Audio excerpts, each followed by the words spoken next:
I shop for music the way that Jackie eats food. You know what I mean? I try to look at the way that it's going to impact the community the best, and that's where I spend my money. You know what I mean? I was like, where is he going with this?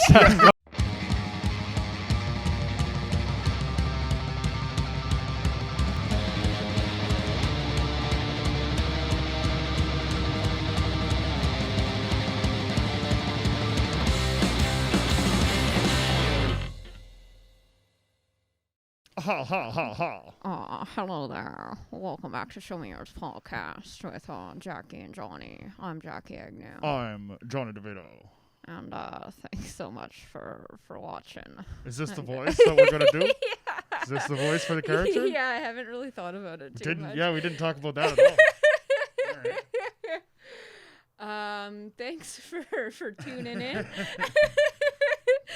Happy day after Halloween, everyone. It's Halloween when we're shooting this right now. Right now it is. As you can probably tell by these sick costumes. Oh, you're dressed up? This is just what I was going to wear tonight. Yeah. I mean, it's like a little awkward. We showed up wearing the same thing. Yeah, that's a little weird, but hey, we're going to move past it. It's fine. Yeah. You know what I mean? I feel really weird right now. Just tell them to like and subscribe. Yeah. Sorry. I feel like we're just muffled through the beard. Yeah. Well, we got you here. Why don't you hit that subscribe button? Mm-hmm. Follow us on Instagram. Oh, yeah. Like us on Facebook. Uh-huh. Follow us on TikTok. Indeed. Leave a comment. We told people if you follow us on YouTube, leave a comment on this video letting us know you followed us, and we'll give you a shout out. Oh, Donnie. Jesus exactly. Christ. Oh, yeah, we owe Dawn a shout out. Dawn Kennedy, just wonderful human being. Hold her in the highest regard of that species on this planet Earth, and props to the little baby. Plus little baby Raffy out there in the world, doing his thing. A couple weeks early. Bud. But yeah, shout out to him on the internet. Yeah, shout out to you. We have a fun ep for you today. Longer episode, as I'm sure you've taken note of. We drank a bottle of gin. Yeah, we did. And we kept recording until it finished. So you'll also notice it starts in the daytime and ends in the nighttime. Yeah, it was fun. It was a good time. It's a good time. Jimmy's a good guy. We had a great time talking about Backstreet's back all right. Yeah, wonderful. Absolutely wonderful. You guys are gonna love it. Yeah. So without further ado. You know what I'm talking about. Oh, check it out. Check it out. James Fahy.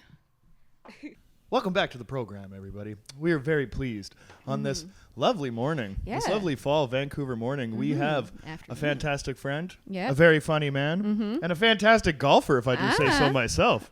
Ladies and gentlemen, give it up for James Fahy. Well, thanks, guys. Yeah, man. Welcome to the couch, buddy. Yeah. Long time overdue. Yeah. Certainly. I remember when you guys were telling me you were going to do a podcast and everything. And I was kind of just waiting, seeing how long it would take for me to get on this. We had to clout chase first. We had to climb a couple ladders. You know what I mean, right? Yeah. Like, I apologize. I mean, the first thing, we wanted to get like 40 listeners, and then so now we can pump your tires. Exactly. Right? There you go. Direct that now we traffic can to give you a little bit of a bump. Yeah. Absolutely.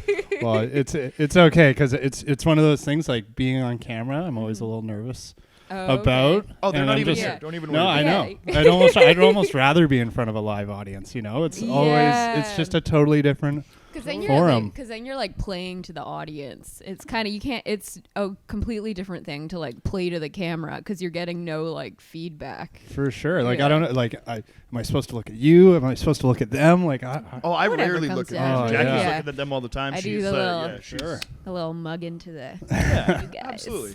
Hey, check you out, right? But no, I think that's interesting. I would love to, like, every time I'm on stage in front of a crowd, though, it's like, it's just me, right? I think this would be an interesting thing to do in front of an audience. That would be a lot of fun.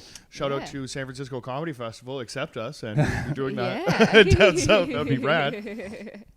But, all submissions aside, Jims, thanks for Thanks for coming down. Yeah. It's gonna be weird for me to call you James because No, you're my Jimmy. Call me. I'm Jimmy to you guys. Yeah. I'm Jimmy for sure. James Jimmy. James Jimmy. JJ. This is JJ. The new stage name. JJ Fahy. Yeah, there you go. Which would be perfect for your chosen album that you brought in today, Right. The Boys. I feel like JJ would fit in with The Boys. Oh, you think so? Yeah. The boys would be back and they'd be looking for trouble. The boys Yeah. would be back. Oh. That is awesome. So nobody really. You're the first guest to actually bring us booze, which has been very cool. Yeah. Or did it? No, that was us. Yeah, you are the Yeah. first guest to bring us. So thank you very much. So, You're welcome. And the first guest to bring us an album of this caliber. You know what I mean? One of this quality that we're gonna sit here on an afternoon. Well, I can't take all the credit. Jackie was a very big supporter of getting this one. I'm not hating. We are talking about the Backstreet Boys Millennium, and Yes. I'm not going to sit here and be too cool for the Backstreet Boys because the first tape that I ever received, I think for like a birthday or Christmas or something like that, was the first Backstreet Boys. So I'm not going to sit here and be like, I'm like old school Yeah. Backstreet Boys fan. Yeah, OG. Yeah, OG this stuff here is a Boys. little bit, like I'm not going to say the greatest album, but I'm excited that you brought it in. But some of their greatest hits for sure. Undeniable, Yeah, undeniable. But yeah. I mean, Jimmy, you even said a little front loaded for your taste day. Yeah, so I was listening to it on the way over here, just like, and it's like, man, first song, absolute banger, Oh, right? yeah. It just gets you grooving, and like that was one of the reasons why, I thought it'd be fun to do was because when we were, are we allowed to say like names of restaurants and stuff? Yeah, I was like, wait, no one listens to this. yeah, I was like, what? You have free reign to Yeah, say you so, can whatever. say like- whatever you want. So we were like at Gringos together. Ooh, I mean, yes. Whoa, cut that out, right? Yeah. We can cut that, right? Yeah, and it just popped on, and like me and Jackie just started grooving, and you just had this look of like, what is going on? And now every time like those songs come up, I just immediately get transported back to that moment of just unbelievable like Joy. bliss and joy and just having so much fun, and I'm like Yeah. rocking the shoulders like and it's like funny, it usually like I usually am listening to music when I'm working out and no one knows what you're listening to, and it's Yeah. like working out trying to get motivation and get like amped and stuff, and I'm just listening to like larger than life, Larger than life. and nobody has any idea. It's a great pump up song. It's, I've been, well, I mean, we listened to it in the car the other day, and I'm not going Yeah. to lie to you. After a couple cocktails, I was having a great time. I think so. I got to thank you guys for like letting me get like out of my shell, maybe being too cool to enjoy some stuff sometimes, Yeah. and like forget because like I think around like right around this album, very pivotal point in my life where I kind of the Millennium was happening. I was discovering my own music and stuff like that, and like actively like getting away from this kind of thing, right? So it's kind of funny to go full back. circle. Oh yeah, oh yeah. We listen to Jackie's playlist in her car. Yeah, I've been the last like week been on a bit of a 90s early 2000s pop kick, and yeah, Johnny's had to listen to a lot of Yeah. a lot of Backstreet Boys, a lot of NSYNC, some Well, old like the school thing Christina. about like these songs, and I think why they're still relevant. Like I had another experience with this album with my sister, who is 5 years younger. We're just on a drive coming back from Whistler, and we just like had a weird, like a good bonding moment over these songs. And she's younger, and like she wasn't a part of that kind of when they were coming out, and would have missed her. But she's like, this still claps. Like this is awesome. And I think it's that's what the thing about good music, and this album or Backstreet Boys, like their big hits, the production of these songs, like the beats and the harmonies and all of those things are just so well put together that they still are relatable to today, right? They The still harmonies slap. the harmonies are good, and they just got a good upbeat rhythm. I mean, You can't not like want to dance and like groove. Well, when it's like when it you- attacks like my like nostalgia thing, right? Because there's a million other places that I would go for, you know what I mean, great harmonies and great beats and great all this, right? So it definitely like it hits the nostalgia button for me so hard, to the point where like I'm sure pop from like a decade before would probably do that for a lot of people, but I can't get involved to it. Like, you know what I mean? That people that weren't exposed to this stuff at a young age probably can, or like kind of has taken it on, like Duran or something like that. You know what I mean? Duran, Like, Duran. never really, like not all of that pop stuff, like never really hit for me. And this was like, this has the soft spot because like this was the first like music that was like, oh, this is popular. My mom got me like or whatever. Right. So like this is accessible, and then. You know what I mean? Then once the doors open, there's so many different places that you can go. But there's something about like this pocket for whatever weird reason, right? That like seems to be coming back, because even like a Michael Jackson is like cemented classic. Yeah. Boom, that's there, right? But there's a couple other, or there's like a lot of other stuff that would be under that or classified as like pop music, like a David Bowie or something like that, that isn't going to turn the fucking party out. Right. Yeah. You know what I mean? Well, in it's 2010, like it would have in 1985. For sure. Yeah. Well, and it's the specific like that moment in time for pop music for like late 90s, early 2000s. It's such like a specific formula. And yeah, if you were a kid at the time, it's just like ingrained into your mind, and it's just like happy and like upbeat and like dancey and yeah. And just the world at that time too, like, is so different. I was thinking just like how the one band could just sell out arenas, and that was like the whole thing. And now it's like, we as listeners and fans of music, like, you got to go to a music festival. There's very few artists that can actually do like a tour, like a full stadium by tour themselves. That's gonna come, Yeah. But it's like, you look at some of the film and moments in that time period for these guys, and it's like, wow. Oh my God! Like Beatles coming to America level, like people chasing down the Yeah. street and stuff like that, right? It's interesting to see yeah. some of the people that can still do it. Like Motley Crue has a stadium tour for like 2022, and I always giggle at that because what the fuck? But I've been to a Motley Crue show with my dad, and like when you're there, with your old man or whatever, you're like, oh, I fucking get. Of course, these guys can sell out any fucking arena, Right? Maybe in North Yeah. America or whatever, right? Because they're tapping into that specific thing, and it's interesting to see. On like Instagram or whatever, you have like two of the NSYNC guys and two of the Backstreet Boys guys like doing each other. Right. Like, I think like they're planning something. I'm Which sure. would be fucking amazing. Yeah, we Imagine going? an NSYNC Backstreet Boys Whoa. concert. I'm just saying, we would like, have to go. Yeah, if from like a business perspective, like if Yeah. you're on any like money side of that, like you push That's- that. You push yeah, that tomorrow. But only if they can get JT to sign on. If they do a tour minus JT, then it's like. And the other You're thing kinda getting too, lost. is Yeah, it might be a little lackluster. Yeah. For well, sure. you have to get JT, and it has to be in the contract that he gets his ramen noodle hair again. Yes.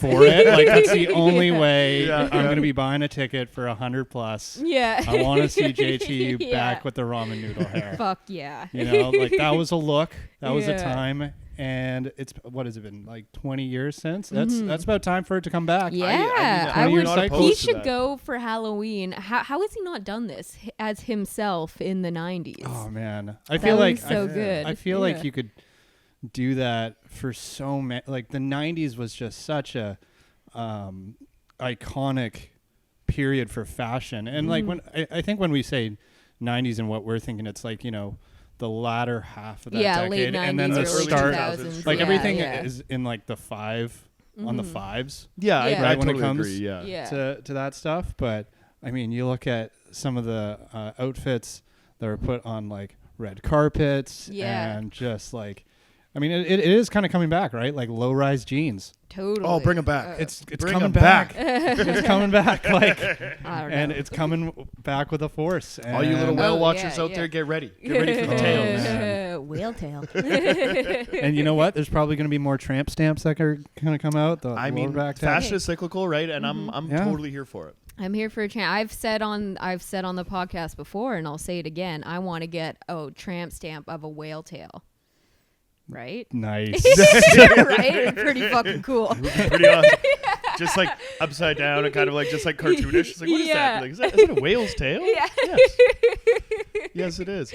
A friend of mine lost a bet, and the shout out to Bobby Elston. He's got juicy in bubble letters. I think it's the fucking worst tattoo any man Oh has ever my gotten. It's God. so funny. It's fucking hilarious.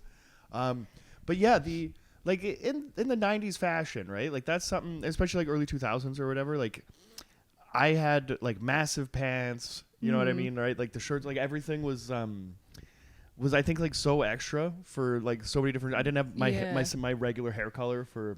You know what I mean? Like so long, right? Like I was always like trying to like do the wildest thing that I possibly could. And now, do you think it's still the same thing? Because I think it's more like common now to see like especially like like with girls with hair color or whatever, right? Like a girl with purple hair in the 6th grade is like not weird. Yeah, you know I think that now because of like the internet and stuff, there's not really like a set like style of like the time period we're in now, because people just wear shit from all decades. Oh, absolutely. Yeah, you could spot like you can see where people kind of fall in. And myself included, I wear the same fucking outfit like every day. Yeah, and I think that's a good point where like because of the way that we digest music, social media, there's so many more options and so much more availability that there's almost like there isn't the same kind of trends that like we grew up with, right? If you wanted to watch a show, like you had to watch it on whatever day that came out, and if you missed it, you missed it, right? Yeah. And now it's like, have you seen that show on Netflix? And you're like, oh, I haven't gotten to that one yet. There isn't the same kind of like must-watch TV. I guess the last one would have been like Game of Thrones, probably when they were coming out, where it was like the whole world was like sharing a moment together. But totally. Or like Squid Game now, so maybe I think it's there, but I haven't like that's something that I've missed. There are still like shows like Breaking Bad and Game of Thrones and Squid Game and things that like come out that are huge. But we have so much more choice now. Even when Breaking Bad was in its first season, it was about 10 years ago, and we were talking about it on a job site, like on Thursday you have to watch the show, like hurry up so we can talk about it kind of thing. That was the last kind of like they kind of crossed over, because it was like while that show got big was when like streaming got big too. For sure, but it was still when like I remember when the last episodes were airing, and you had to wait a week to watch everyone. But and it's similar to like thinking about like clothing in the 90s. You just had to wear whatever they were selling in stores, whereas like if I wanted to dress like a flapper in the 20s, I could just go online and order something. Right. Now the access to everything is all there, right? And I think like I don't know, it makes it a lot easier for kids that want to be punk rock, because you can just order it online now, exactly, right? Like the whole thing comes there. Like I was in a small town, we never really had like access to all that crazy shit, so like for us to like really make our clothes crazy, we had to physically rip that jacket. You know what I mean? Like actually fuck that thing up, right? I mean, at the time it's like the only place you could go for like that kind of fashion was like Hot Topic, right? Yeah, totally. And then that became the trend, right? Is that you had to just go to Hot Topic to get there and like look that way, like bring that style. Then it even became a thing like for like the real Heshers were like fuck Hot Topic too. Like they were still like fucking. It was so funny, like the hierarchy levels of cool. But I'm sure that exists. You know what I mean? Today and whatever. For sure. Too, right? I just don't give a shit. Especially like in the town that I grew up in, to like go to any clothing shop that wasn't like Walmart, you would have to drive an hour to Victoria. So it was like super limited selection of clothing available in Duncan, BC. Yeah. Trail kind of had the same thing, but then again, everybody did the best thing that they could to like fall in whatever camp that you were. Okay, so like if you like skateboarded, then you could like wear like those two fucking like toy machine like shop t-shirts or whatever, right? Or like hockey players and this and that or whatever. Right. Like it was very easy to kind of distinguish between that just based on like what you did or what you listened to. Right, and it was always like funny because I would never admit probably until recent years that I know every fucking word to this album. For sure. Until recent days, perhaps. Until recent days, perhaps. It was because the day after, I think, that we settled on this album, or it was, I don't know, whenever it was this week.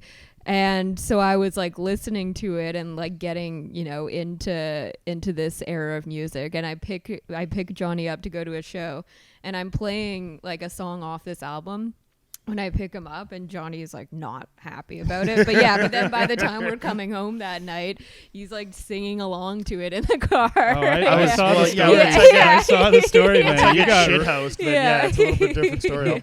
You lost a lot of your punk rock cred in that one. Honestly, dude, I don't have a lot of punk rock cred, except for I fucking go to punk rock shows. I have punk rock friends. That's the only fucking thing about it. Like, Yeah, whatever credibility that I have in that, I would love to like piss on that. You know what I mean? No, Like that's the best thing. It's like music, and as long as it's enjoyable, right? Like Yeah. I remember when, growing up, there was so much importance on feeling like you had good taste in music, Oh and my that was God. like your social capital. Of And course. if you liked bad music, you just had bad taste. But like at the end of the day, it was like, is this music that's enjoyable? Does it make you happy, or like does it make you sad? Maybe that's the way you want to feel. But like Oh, totally. Like I remember like exactly. having like anxiety, like making like a mixtape or something, and then you're not making it like what do I enjoy? You're like what will people Yeah, hear right. on that be like, oh, that kid has good taste, right? Yeah, Which is yeah. fucking ridiculous because everything that I try to do now is just like burning down anything that's sacred, like Yeah. anything that should be like held into that regard. It's fucking because if you can't have fun, you know what I mean. That's gonna like really Exactly. limit your ability to actually have a good time. Yeah, because enjoy I the spend things that so you much enjoy. time. Yeah. I spent so much time actively like being rude to people at parties and she'd be like, did you Right. actually put this fucking thing or whatever, right? Like actually having a conversation when you could just hang out for 3 minutes. Yeah. And Yeah, that fucking yeah. song's gonna be over. You'd have it with like certain bands too, where you're like, oh yeah, I like that band, I like that song. And it's like, well, how many albums have you listened Oh, to fuck. of them? And you're like, I don't Name know, your man. 3 favorite songs. Yeah, It's like, you know. fuck off. Why is this suddenly a That a that test? always became like weird, but I like I was one of those kids that really really absorbs everything that I get into. So I go deep, right? So I do kind of have that knowledge, and there's like 2 different sides of that. Is like trying to, if you see somebody that knows that band that's completely obscure, you're like, fuck yeah, let's talk about it. But then you're like, oh no, you know that song, rather Right. than Yeah. you know what I mean, the back catalog of that band. But like recognizing that and then trying not to make that person feel like an asshole, and then Yeah. like actually go, yeah, no, we have that one song in common, Yeah. very cool, Yeah, or something like yeah. that, right? It was because who gives a shit at the end of the day? But at the like, I have a very limited maybe like number of friends that actually like religiously listen to the same shit that I do. So like we can bond over that like very easily. And then I think for the rest of it, it's like I'm just like, hey, do you guys want to hear a fucking stupid song or whatever? It's only 90 seconds. So Yeah, you know. yeah.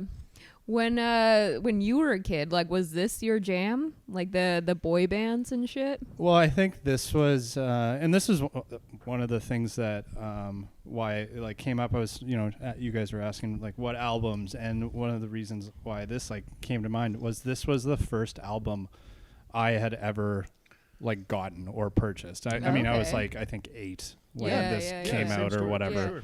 and it just like that was like feeling like the start of me Totally. understanding Mm-hmm. the world outside of what your parents or family. It's like, oh no, music is a thing. Here's a band, and like a better level of understanding. And it was just the most popular thing at the time. But yeah, I'd certainly say just like the like there was a period of like the boy band Yeah. era. Totally. And I got Oh my God, dude. super into it. It was Yeah. just Yeah. our time, Yeah. right? Oh, for absolutely. It. And Between like sorry. Backstreet Boys, NSYNC, like I got all of their albums up to that point, I think. Like No Strings Attached, Oh, I believe is so the NSYNC good. album. Yes. You believe is one of the I highest believe selling that's a albums of the NSYNC album. decade. I Well, believe that the album it- cover is them well, I all don't want- being marionette dolls. I think if I remember it correctly. Yeah. You son of a bitch, Jimmy. You brought this album and you know it all. Yeah, I know, right? And then but it even got like even like further where it was like, oh, Soul Decision was another album I bought. Dude, that And that not song that you everyone put on- knows about it, but like when you play one of their songs, they're like, why do I know this? Like, why do I Yeah, yeah, remember yeah. it? That song that you played, I've had stuck in my head for like a few days. Like yeah. it's really fucking good, and it's like it was a time of even if like whatever I was like presenting to the world that like the music that I listened to with like my No Effects T-shirt and fucking Yeah. whatever, right? That still doesn't mean that I went home and like religiously watched much music, right? So you would watch all these things on the fucking countdown and Yeah. blah blah blah. And granted, yeah, I preferred like Much Loud or the Punk Show or Right. the Wedge or something like that, right? That was all Right. there, but it was still on a fucking, you know what I mean, constant loop. Yeah. Yeah. And you were listening to these fucking songs so much, and for like better or worse, because I think that was like the decline of much music. So like the programming or whatever they were doing, for whatever reason, wasn't like a model that would last, which was like crazy to me because I loved that. You know what I mean? I sat in front of that so often, but maybe getting to reality television or like whatever they did that kind of took away from what like the core idea was. At that time, you know, regardless of what you listen to, you'd still go home because, you know, your classic rock or your sort of like your more like indie stuff is competing with the pop stuff, is competing with everything, right? And like, of course, I want to see if Green Day is going to take over Britney Spears for the #1 spot this week or whatever, right? Yeah. And I think that was like, whether we liked it or not, like, you were kind of exposed to everything all at once because like the internet wasn't there for you to really like carve out whatever like niche that you know that you wanted, or like an algorithm would set up your phone or your internet for you For almost, sure. right? Like your internet is different from my internet, you know what I mean? Totally, which is like fascinating now. But yeah, at least at that time it was kind of like an even playing ground, or you know, even playing field, right? For well, it's like it's the same as like what we like said with like TV shows and clothing. It's like you didn't have other options. You just listened to whatever was there. And then like maybe once in a while you had the money to go and buy a CD or whatever, but for the most part you just had to listen to whatever was on TV or on the radio or whatever. Were you guys big collectors of like media, CDs, tapes, and things like that? Do you have a decent collection? Yeah, like back in the day, it's so unfortunate too, where you know you could have like the most massive CD collection and it's worthless. Like it's just exactly. It never like, really it's got like, more. Like there was like records, like super valuable, still really cool. Like it's a thing, but then no other kind of medium has been able to like stick around. I think it's because the quality like degenerates on like CDs and tapes and stuff. Like over time it'll, you know, they can fuck up and start skipping and stuff, whereas like records are a bit more like, obviously you can fuck up records too, but for the most part you can have a record that's, you know, 50 years old and it still plays perfectly. Now that is super valuable, whereas like if you throw on a CD that's 50 years old, it might be just fucked. Well, not even 50. Like me and my brother just drove out to what do you call it, the Okanagan there for Thanksgiving, and when we did, my mom's car's auxiliary cord is fucked. We know this is common knowledge. Now the listener knows too. Right? But so we kind of knew that going into it, and I'm going, oh, okay, this is my perfect opportunity for the reason that I still have hundreds of CDs. I'm like, this is gonna be great. So I hand select a stack, right? I'm like, this is going to be fucking awesome. And half of them were scratched.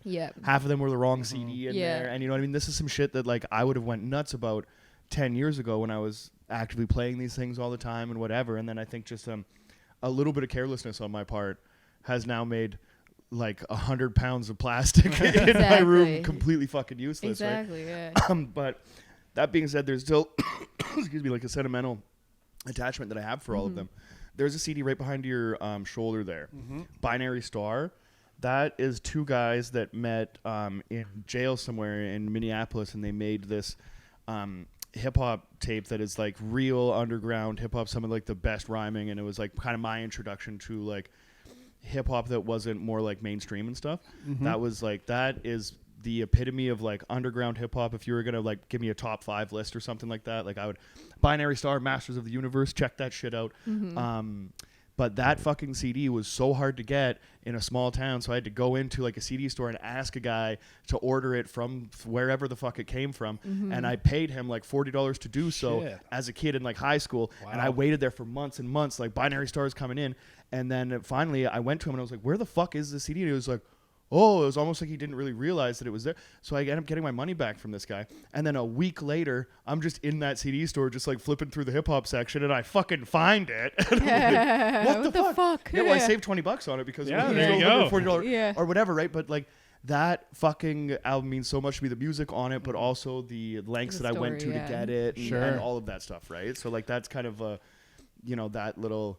That's what the thing does for me, or especially when I was younger, you know what I mean? The hunt for it and finding new stuff and like everything that became so important to like almost my, like that became my identity for a long time. Yeah, totally. Well, for me, like when I think of records versus like CDs or tapes or whatever, excuse me, it's kind of like ode to like a time before, like, you know, it's a manual thing, right? When you make a record, right, you print the actual like music into the record, right? And when it comes to like CDs, digital and everything, right, I don't think it retains the same kind of value like nostalgia wise or anything, because it's part of the digital the technology, digital era, but has been replaced with something slightly better. Yeah. Right. Versus records, like nothing's really replaced that like kind of analog type thing. And like you can go back and put on a record and like you love like the cracks and the pops and whatever, but it's not like, oh yeah, I love the sound of CDs. I don't think anybody's ever said that. You know what I mean? I don't know what it is. There's a sense of supporting it too. Like I think like not on like a Backstreet Boys level, but a lot of the stuff, especially Binary Star, not a lot of people know who they are, and they haven't sold a lot of records, right? So there's there also becomes a little piece of like, I'm doing what I can to support this community, or I'm, doing that. Right. So like I'm buying as much stuff like locally or from, lesser known groups or independent record labels and stuff like that. So it almost like, I shop for music the way that Jackie eats food. You know what I mean? I try to look at the way that it's going to impact the community the best, and that's where I spend my money. You know what I mean? I was like, where is he going with this? Like, I don't know if I'm making the connection right away on this. You're like, okay. There's like music, like nerdy fucking pretentious music purists are the same as vegans, and I said it here. And Sure. Jackie, we're two peas in a pod. Yeah. You know what I mean? I'm honestly happy to do that because, there's, and like now growing up, there's people that I know that make music that aren't selling a million records that like, if they know that you have it in the stack and it's getting like the rotation, like it's a pretty cool, high five or whatever for somebody that's actually trying to do something that like I marvel at a lot. Like I've always wanted to be a musician, always wanted to be on stage, and now I get to be on stage, which is sweet, right? So like the music thing, it's also something that like is a dream. It's something that I've worked for, you know what I mean? But it's always something that I'm like, ooh, fuck, I'd be great at it or whatever, right? So I have so much respect for anybody that does it. Right. Yeah, I feel like so many comedians like want to be rock stars, and so many rock stars want to be comedians too. Like because it's a similar. You're both like performers, but it's such a different type of performance. Like you don't feel like a rock star when you're on stage as a comedian. You feel like I feel like a piece of shit. Awkward and vulnerable. Yeah. I mean, it depends on what your comedy is, but yeah. For sure. Well, honestly, dude, like I did a set Unless sober you're last night, Kevin and Hart. I talk a lot about like shit that is more fun to talk about when I'm drinking. I realized, like, I did my whole act last night, and I was like, "Fuck, this is more fun when I'm drinking." So you have to rewrite some stuff. Have you guys performed like when you're totally just like, oh, I've had way too many drinks? Yeah. This is like, I don't know how this is gonna go. Yeah. A couple times. Like, how have those sets gone? Well, so when we were first starting out, that was like most shows, we were pretty drunk by the time we got on stage because we were so nervous, obviously. And so we would be drinking. We would drink before the shows. We'd be drinking throughout the shows and stuff. And so, and drink afterwards as well. And drink afterwards, We had a little ritual that we would do because we went to Pub 340, little bar next to the Canby, downtown Vancouver. Shout out, R.I.P. R.I.P. We walked past it last night, and it's all boarded up. Fucking. It's so sad. Yeah. But that was our spot throughout film school, so we would always be drinking there. And then I think when we started getting on, Susie was the only person that would book us. You know what I mean? So before you're gonna go do like the basement, the same place that we started, same night. That's crazy. Yeah, to me. So we were early show, late show. I think. Yeah, December 19th, 2019. Yeah, buddy. Yeah. So like we would kind of have that ritual because we already had it throughout film school. It was like this is kind of like our safe place. Go here, a couple pints, no big deal. Right.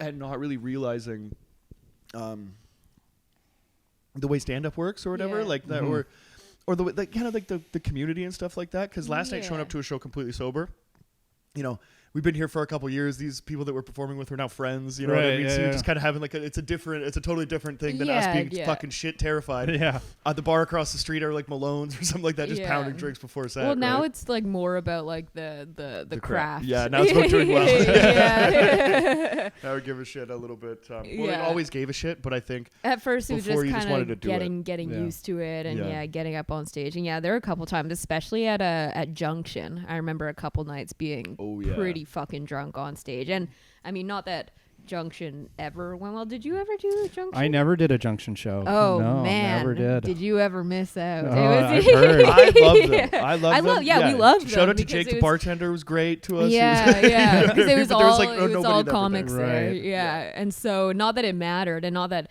anything ever did well in that room, but yeah, I remember When you a got few a laugh, sets. you're like, oh, nice. Yeah, yeah, Gotta make this yeah. fucking room crack up. Fucking tough. What were like, if you look back on like the first, month or whatever of stand up, the first couple months, do you remember like weird like habits that you had on stage, or any like weird mannerisms or anything like that? Well, I never did too much filming, so I couldn't ever really see my mannerisms. I'm just trying to think here.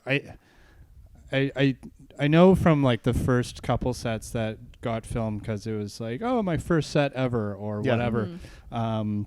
I tended to slouch. Right. And it was like, oh, that's just not a good look. So that was like one of them. I also do a lot of hand gestures. Like if you look at the photos of me performing, it's always like this or like I do a lot of that too. I do that as right. well, yeah. But I'm a hand talker. What the fuck does? I guess so. What's your And excuse? I used to hold a drink a lot when I would be up. Yeah, I don't do that as much anymore. Yeah. I guess I always put it down, but Mm-hmm. those were a few of them. I had a few bad ones. Like when I did a show at Kino, and we came off stage, and I was just meeting Am for the first time. He's like, "Man, you're really funny, but would you do your set? The mic is over here." So like I'm talking with the microphone like a foot away from my face and stuff like that, like to the side, like super nervous. Or in a basement, like on a really small show, I'd lean up against the wall, or just like try to do shit that was like too cool, hand in the pocket or stuff like that, right? Like I always get like a little too casual where I'm comfortable, but looking back, you know what I mean? It's not like It I doesn't don't like the way it translates, looks, right? it looks uncomfortable on stage, even though you're just trying to like make yourself comfortable. Yeah, I'm just like, I'm cool, I'm chilling. I remember the first set that I did, watching the video back, and I clearly like didn't know what to do with my hand that wasn't holding the mic, and so my other hand was just like this, just like awkwardly limp, and then I'd switch and it'd be like the other hand like this. And I used to not stand in the light. I remember Sophia, actually, the first night that I met her, she was like hosting a show I was on. I think it was like a month or so in, and she was like, you're really funny, but you would get more laughs if you stood in the light, because then they can actually see you. And then I definitely used to say, I used to pace the stage, which I still kind of do, but not like as frantically. Yeah, you would do like a mile in 5 minutes. Yeah. And these are all the little things that I've certainly learned too, of like making sure that you're in the light, right, not in the dark. Another one I found really effective for myself is like, if I'm going to move on stage, I move side to side. Like I stand in the front half of it, move side to side, and not going forward and back. Yeah, exactly. Right. Yeah. And I find that that's helped a lot. But man, I struggle watching myself. Like in general, like I don't even know how to like sit knowing that it's like the worst. this is on. I'm like, totally. Do I do this? Am I fidgeting too much? Like, it is. Yeah, it's definitely. Even if like you have like a really like, say you fucking murder, you have a great set and it was filmed, and you're like, fuck yeah, we got that on camera, and then you watch the set back and you're like, this is terrible. I do it now. Like I've after filming one particular set that I thought went pretty well, I was doing jokes about my brother, so I sent him the video, because like, I'm talking some crazy shit about you up here, you might as well hear about it. And he loved it, he thought it was great. So then we're hanging out like a week later, and his buddy is there that hasn't seen it yet, so now I have to sit in the room while my brother shows somebody else a tape of me, and I'm like, fuck this, like I hate this, like this is the most awkward moment ever. And it's going fine, it's getting laughs or whatever, but I think you're just picking apart all the things you could do better. Right? Yeah, I think that's just what it comes down to, which is a great reason to film and a great reason to look back at all that shit. But, I think we all have to be a little bit more forgiving and like understand like it's all work, right? Like we're all just working to get better. So, I mean, when it comes time to really analyze the tape, Right. You know, and it doesn't translate as well on video. Like unless you're like filming a special and you have multiple angles and it's edited together to look more natural. Stand up is like a live medium. Like For it's sure. not Totally. meant to be. You're not meant to watch it filmed. Yeah, you have Like a it static always- tripod camera in the Yeah. back, no movement. You're just kind of like watching it, so it can be like that's not the way that I like to consume comedy. So it's not the way that I want to view myself. Yeah, you know what I right? mean? No, Right? for Which is sure. great. Yeah, no, I just even like my voice. Sometimes I'm like, do I really sound like that? Oh my god! Oh, like, dude. Yeah. As soon as I go 2 octaves above this fucking thing, it's like I don't know what the fuck is happening in there, but I know. I know what you mean. Or else like like the levels of my voice can go like from like almost like gravel to like almost like high pitch if I'm whispering. You know, if I'm Right. just speaking very quiet, which is weird.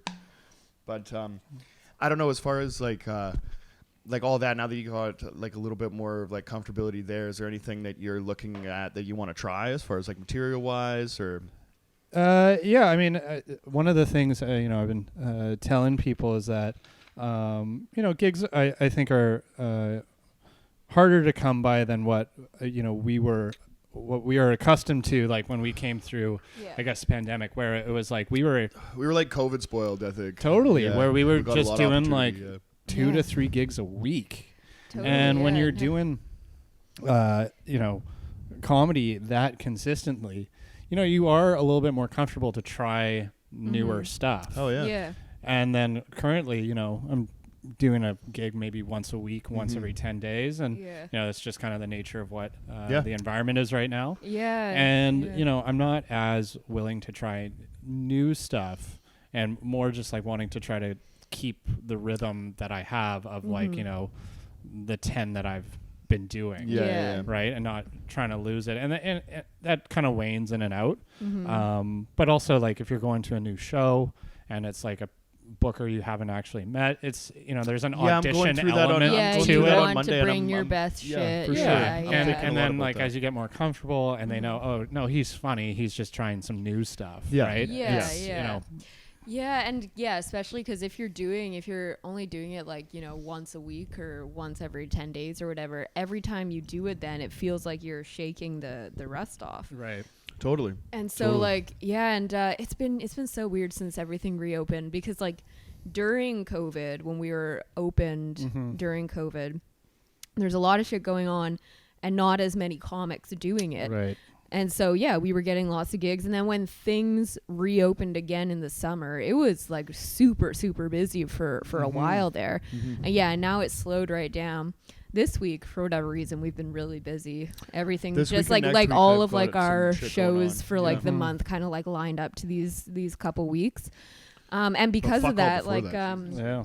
like on Thursday at that show, I like, because I had like done other sets throughout the week, I was more and also because no one was there, but I mean, more isn't that comfortable. every gig we do? Yeah, more comfortable to like play around a bit, and also Yeah. because I was like, I don't Yeah. fucking give a shit. I think, but when you get that point, like I don't mind having that kind of mentality going into it, because if you're in a room that you're comfortable with and, say the turnout might not be there or the show's kind of going like one way or the other, then I'm a little bit more inclined to like get a little bit looser and have some fun, you know what I mean? Yeah, the exactly. If day, it's it's like like, a fuck shit, it. if it's a shit show, Yeah.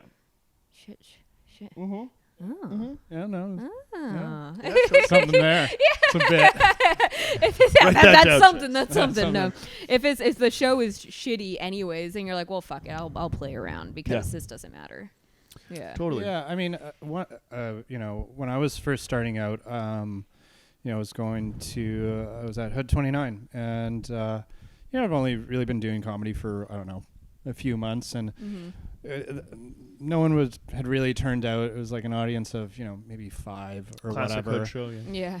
And I was just like, oh man, it's like basically like an open mic. And one of the comics, was walking by, and he turns around, and I mean, I hold this advice up really high, really glad he told me.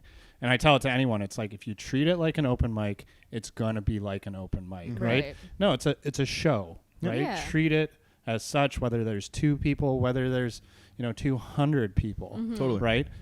bring your stuff, bring your shit, try to do well. Like, don't be afraid to, try some stuff, and if it doesn't hit, it doesn't hit. But, put some, pizzazz behind it. Say Absolutely. it like you mean it, and don't go in, feeling defeated. Like, oh, what's the point? At the end of the day, I take that to every show I do now, and I genuinely do believe that helps my performances, because it's like, oh, whether it's 2 people or 30, and these times that's a full show. And that was like, again, on Thursday, because like my friend was there who had never seen me. I was like, okay, I don't want to just like come up here and fuck around, because he's never seen me do stand up before. So I was like doing actual material, and I thought it went like pretty well, considering it was all comics and like my friend there. I was gonna say, like, it was a professional move that you did. Yeah. I was whacked on mushrooms. Yeah. Wow. I was marveling at that, at you doing it. Like, I mean, if I didn't have a show, like, I was kind of sitting there being like, whoa, this is going to be a train wreck. Let's get fucked up and watch this fucking go down. And it turned out just to be fun, right? At the end of the day, it's just a bunch of buds, but that's a really good fucking attitude to have, especially, like, it doesn't matter if there's only one person there, because at the end of the day, that one person came to be entertained. And if you can fucking be a bit of a professional about it, then go, right? I have that stupid fucking optimism in my head that things are going to get better. Yeah, and I mean, and the reality is too, it's like, you don't know who's in the audience, right? Like, there have been times where there's other bookers in there, and they're like, especially now, there's been a few instances, like I hadn't been on the shows, but like I'd watch them, and I take a look, and it's like, oh, I know that guy. He's scouting for his show, and if you treat it as a throwaway, that's an opportunity that may not be thrown in your direction, because you just found it. 100%. We had that. I mean, nothing's really panned out from that, but that was that was really cool to do a show. And exactly. Whoever was scouting for whatever he was doing, he kind of came out, old dude and his wife, and the Italian guy who I think that you met as well. Yeah, Mario. Great guy. Yeah. You know what I mean? Great so guy. Like, if you're gonna just fuck off, and I'm just doing this to for whatever reason, I think, like, I don't know, every time that you do it, you got to remember, regardless of what you're going through in your life, or regardless of what, like, I mean, the bullshit of the day, right? If you're there, like, remember, like, you're still fucking there to do a job, right? Yeah, exactly. And do it well. Treat it like a job, even if you're not getting paid and it is an open mic. Still do your best, because at the end of the day, when you're doing a set, every set is practice. So if you're just gonna treat it like whatever, this doesn't matter, then it's like then if you're doing that, then there is no point doing it. I mean, we're not Allen Iversons at comedy yet, right? We can't just phone it in like practice. We're talking about practice. No, I will tell you. I'll be the first to tell you. I need work. You know what I mean? Like, I do need to, to iron that shit out, or to get it to where it's good. That's the thing about comedy, is that every fucking comedian needs practice. Even if you're fucking Dave Chappelle, when you're working up to your special, you still need to go and do sets in clubs and shit. Like, every fucking comedian needs practice constantly. Yeah, Bill Burr, he's working his stuff out for the year or two before he puts out the special. Like, you need the reps. The I mean, I bet the motherfucker that painted the Mona Lisa had some sketches kicking around too. Motherfucker that painted the Mona Lisa. I said it. He didn't start there. Exactly. This unknown artist who painted the Mona Lisa. Yeah, that motherfucker. And he brought a bottle of gin. I'm not fact checking. I don't know. I wanted to say like DiCaprio, but I just Da Vinci, and that was going to be all weird. And I think that's the key, right? Is that it's about the process of it, right? Like, do we all wish that we had a Netflix special like coming up? Like, absolutely. But you can only get there by doing all of the things before that time, right? Fuck yeah, it takes a lot of goddamn work to get there. And I mean, unfortunately, like, or fortunately, however you want to look at it, is that, like, we got a long way to go, which is great. And there's like so much to learn. I would be like really nervous getting an opportunity like right now. Just somebody saw me have a good set or whatever, and you maybe get something a little bit too quick. Yeah. Because I know, like, I respect the shit so much that I'm fucking terrified of it. You know what I mean? That I want it to be like the best that it possibly could be. Oh, right? For sure. Like, if someone's like, "Yo, we should like film you do an hour," I'd be like, "Fuck off." Yeah. No way. There's no way. I'm like, 10 minutes was like the new hurdle I did like recently, and I was like, oh, that was good, right? Like, but it's all baby steps, right? It was want to get on a booked show, then it was a booked weekend show, then it was like, oh, I want to get paid, and then it's like maybe I go travel to do a show, and then it's like it's all the attainable levels. Yeah, working from 5 to 7, 8, 7 to 8. Yeah, right. Giving them honestly, it's putting in the work and giving the people in the scene, especially promoters, the confidence that they're going to do it. Right now, there's not really there's only one show up and go up open mic, right? So if you're going to get booked and get steady anywhere, you need to prove even from that like you're like consistent. Yeah, you're working and you're doing the thing, right? So I think that like that's important. And that's the thing too. I feel like not most people in comedy want to be successful and like they want to do it as a career. Maybe not most people, but I would say the majority of comedians that we know are like wanting to make a career. I would love to be a tour and road act and not have to work in the morning. My whole job is to be stand-up comedy. Yeah. Like that was my goal. But then I think at the same time, most people, and especially like I've heard like professional comedians talk about this too. You want something and you feel like you're ready for it before you actually are, because you just like want it so bad. And so it's like, if someone like came up and was like, well, you should I'm gonna give you 20 minutes for Netflix Degenerates or whatever, something like that, be like, fuck yeah, that's fucking awesome. But then like knowing that really like you're not ready for that, and it could then fuck you up in the long term if you start getting opportunities that you're not prepared for. Imagine if the first 20 minutes that you had fucking goes out there and then now you have to tour and shit and you have to, like, you have nothing else. That would be fucking crazy. And I mean, it takes not only the time that it takes to to write and test that material, but the time that it takes to really fucking polish it and really like even have the fun with it and have be comfortable, enough confidence in there. Is that like I have like a bunch of material, but they're like chunked into like smaller sections, because not having the opportunity to do 20 minutes or to do something like that. And I try to like, I have all my shit basically written out, like how it's going to flow together once I get the opportunity to let it, you know what I mean? But right now it's just, it is what it is. Right. So like having not only wanting to hit every step, but also, having fun with it and switching up what order you're playing with it in and stuff like that, which has been fun. But even in the past couple weeks, like I'm noticing that my openers I'm way too comfortable with. You know what I mean? Like watching you do my openers, I was high on mushrooms. That was amazing. Show me yours, podcast listeners. Something that happened. Yeah, I will fucking tell you. So for the viewer, for the home listener, the three of us are at a show on Thursday night, and I get really fucked up with friend of the show. You guys love him, Tyler Bossonol. Yeah. And we fucking got way higher than we expected to off these little mushroom pills. And when Jackie gets up there and finishes her set and looks at her phone, she's like, oh, I'm going to try some new stuff. I legitimately was like excited to hear her try some new stuff. I'm like, oh, dope. Like I haven't heard her, she hasn't pitched me anything. This is going to be dope. Fucking Jackie's hilarious. And then she just does my act, and oh fuck! The best part about it is that it was just the opening line. It was like the first couple beats of a song, and you can like immediately know, and you were like, "Oh my god, is she actually my fire?" Right? Like that's the thing. It's like you immediately know what the song was, and you're like, "This is great." Right. It was awesome too, because like being surrounded with like every comic, and there's friends of ours, and they all know my shit, or they at least know that fucking joke. Yeah. Like, fuck. I was like, I didn't know what to do because no one was there, so everyone was doing new material or doing shit in character, and I was like, I have nothing, and I want to actually do a set because my friend is here, and then I get to the end of it. And then I was like, I kind of want to like have fun too, and I've like written down some of Johnny's jokes. Yeah, granted, like when we were watching the first show, everybody had their thing going on, and Jackie looked at me, you're like, I don't have any of this like Halloween stuff, and I was like, fuck, do my act, that'd be hilarious.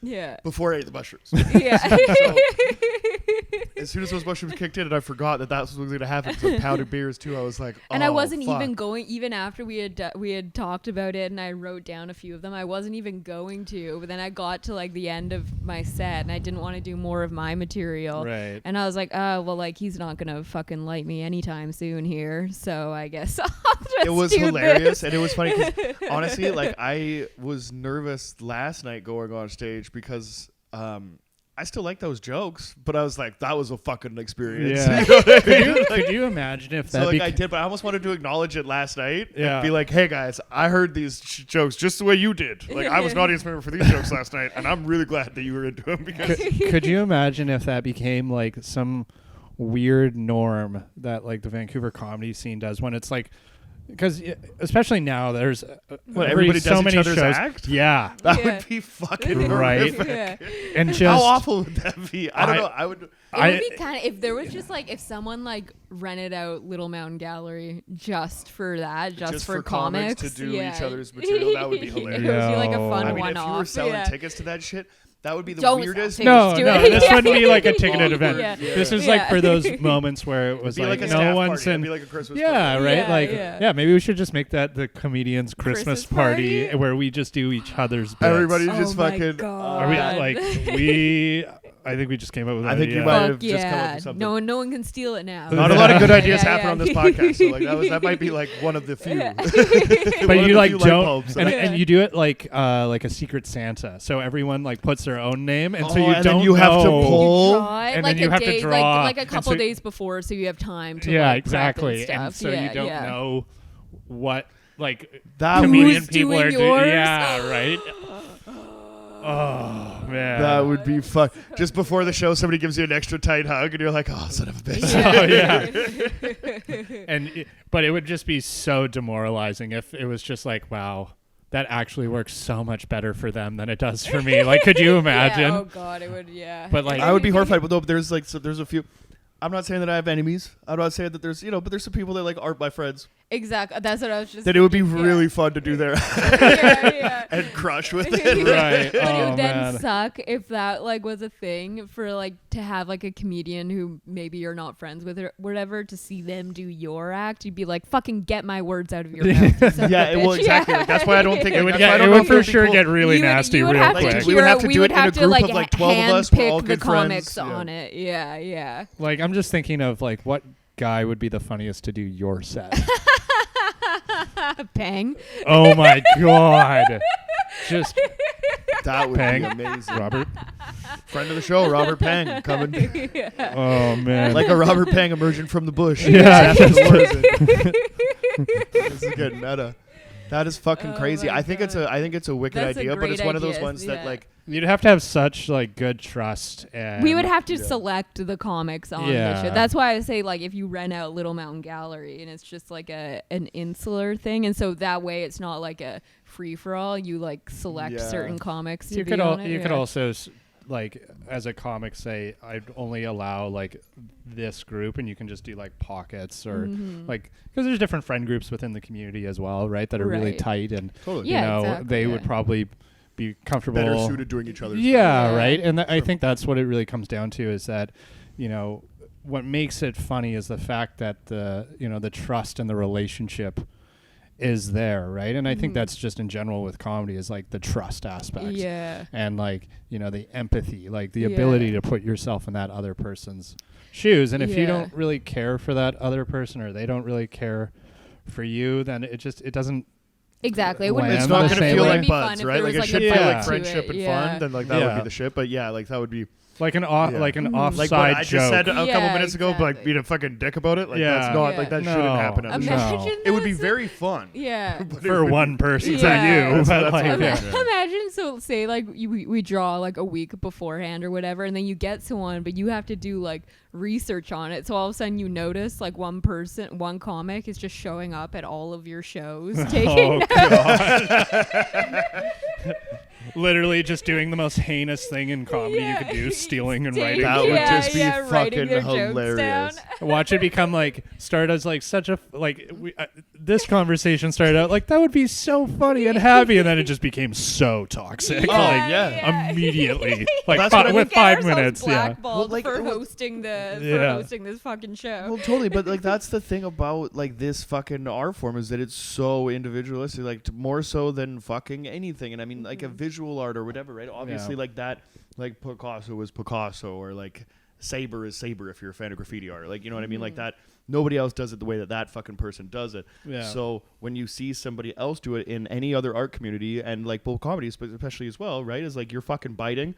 and you're stealing, and like that's like it's never fucking acceptable, right? So, like to open the door for this specific type of show would be something completely different, right? But the idea of having to do the homework, because like unless it was Jackie, because we go to every fucking show together and we're always there doing the thing, like I totally could. I'd have to practice it here a couple times first or whatever, but I guarantee you I could get 5 of your material. Like, if I couldn't, then I'm a terrible friend.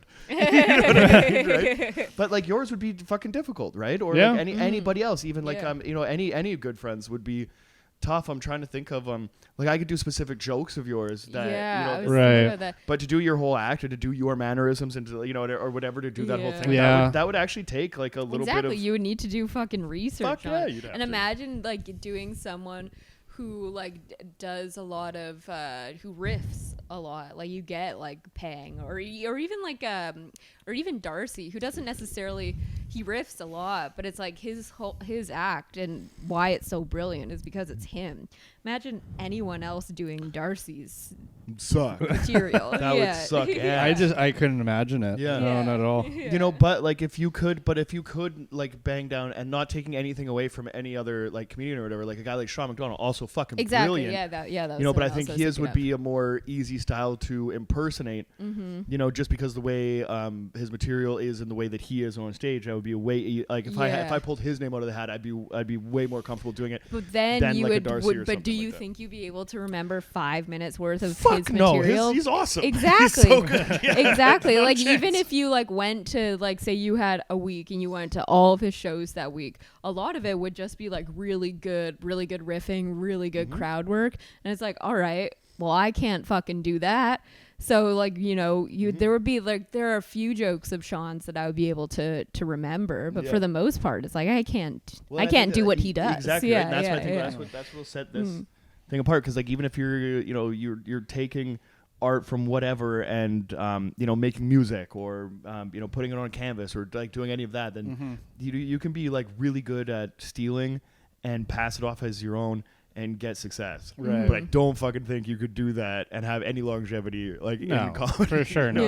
Right? Like a Mencia fucking, you know what I mean? Like shit like that. Yeah. Is bound to fucking happen because this is something that first of all, we're all in the room. We're all present. Yeah. Right? So like if you think you're going to get away with some crazy shit like that, like no, we're all listening. Yeah, we're all totally. Right? So like that would never fucking happen.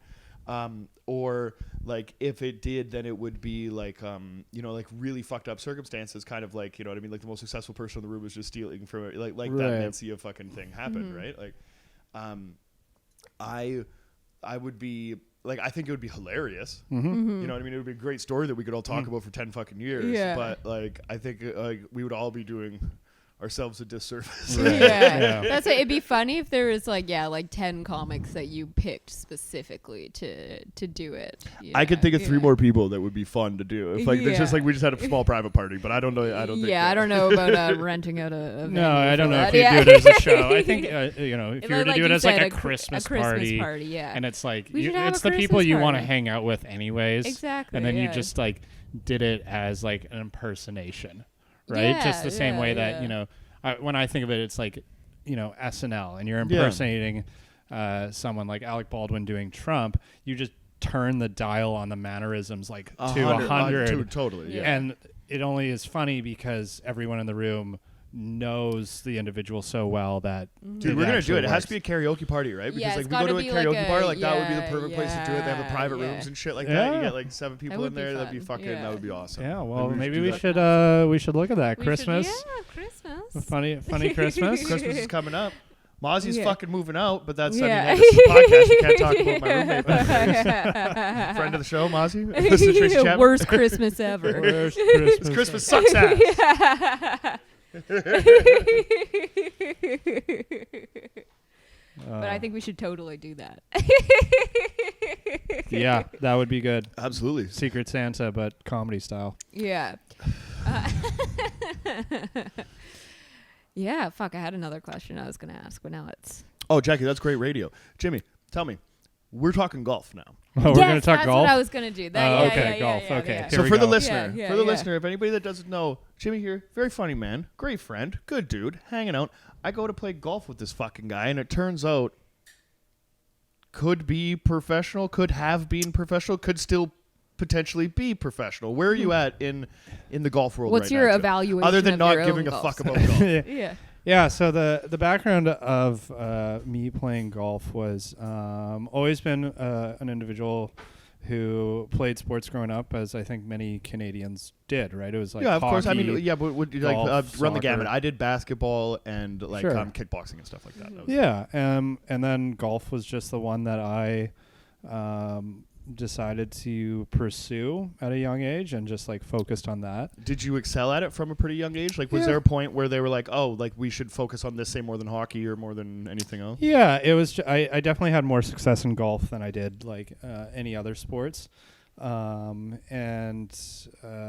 it was always like really competitive in the top. And then, I think at about 10 or 11, that was when I like had stopped doing all the other sports and then just did golf. But like that's solo. even pretty young to I mean, for any kid to like specialize, because I mean at 10 years old I was still playing little league baseball, you know what I mean, like still like doing everything, and I mean whether or not I was like excelling you know at basketball was never right. It was never a point like where I'm like, oh wait a minute, I'm so good at this thing that I'm only going to focus on this at 10. Right. Yeah. It was a conversation I guess I kind of had with Dad. I mean, like how much importance do you as a 10-year-old have when you're talking to your father about stuff? But, there was an aspect of, if you want to do this at like a high level, you do kind of need to make that decision, right? And to focus, you can't be splitting your time, especially when like with other sports, maybe injury comes up or was there, did you ever have any fuck you attitude in yourself? Because like if your dad's saying, like I was always like, fuck you, I'm gonna prove you wrong, and then probably fail. But if your dad's like, hey, you could be okay at a bunch of things, or you could be great at one thing, and for a 10-year-old to like decide, like, because like little league, at least like all that other shit, you're still out there with your friends. Yeah, like, golf is still golf pretty is like a very individual pursuit. sport. Well, the thing with like, so the last two sports I was playing, at the same time was golf and hockey, and I had given up like baseball and soccer and those kinds of things. And part of the reason was that with hockey, I was a good player, but I never made it to any kind of rep hockey teams. Sure. Right. Yeah. So I did really well in house, Yeah. but it was never like, elevated to that next level. And I kind of saw that as a young kid, and I was like, I just don't think I'm, part of that top tier, and I didn't really want it as bad. And then golf, I saw Plus some you success. could fucking whack a ball. Yeah, like and at that you're point not too, going like to get like horrific head injuries. Yeah, and shit. and Dad, I think, saw the opportunity and the talent that I did have, and he let me. Well, there's make the something decision. really impressive about a young kid that can golf. My brother's best friend, very, very prolific drug dealer. We're really hoping that the court. I mean, I'm not alleged. Everything is very cool. That's a businessman. Hey right man, there. I'm from a small town, and the amount of Entrepreneur. honestly everything that he did for his is fucking incredible. The things that he did in 10 years, and like actually did some cool shit for the community. Very good guy, a very good friend of mine, and but when everybody in that small town knows what you're doing, Right. Did you just eat a whole can of tuna? Off camera, for those that are listening, my roommate Mozzie back here just housed a fucking can of tuna Stood there just eating it from the can. out of the can into the man. I would say.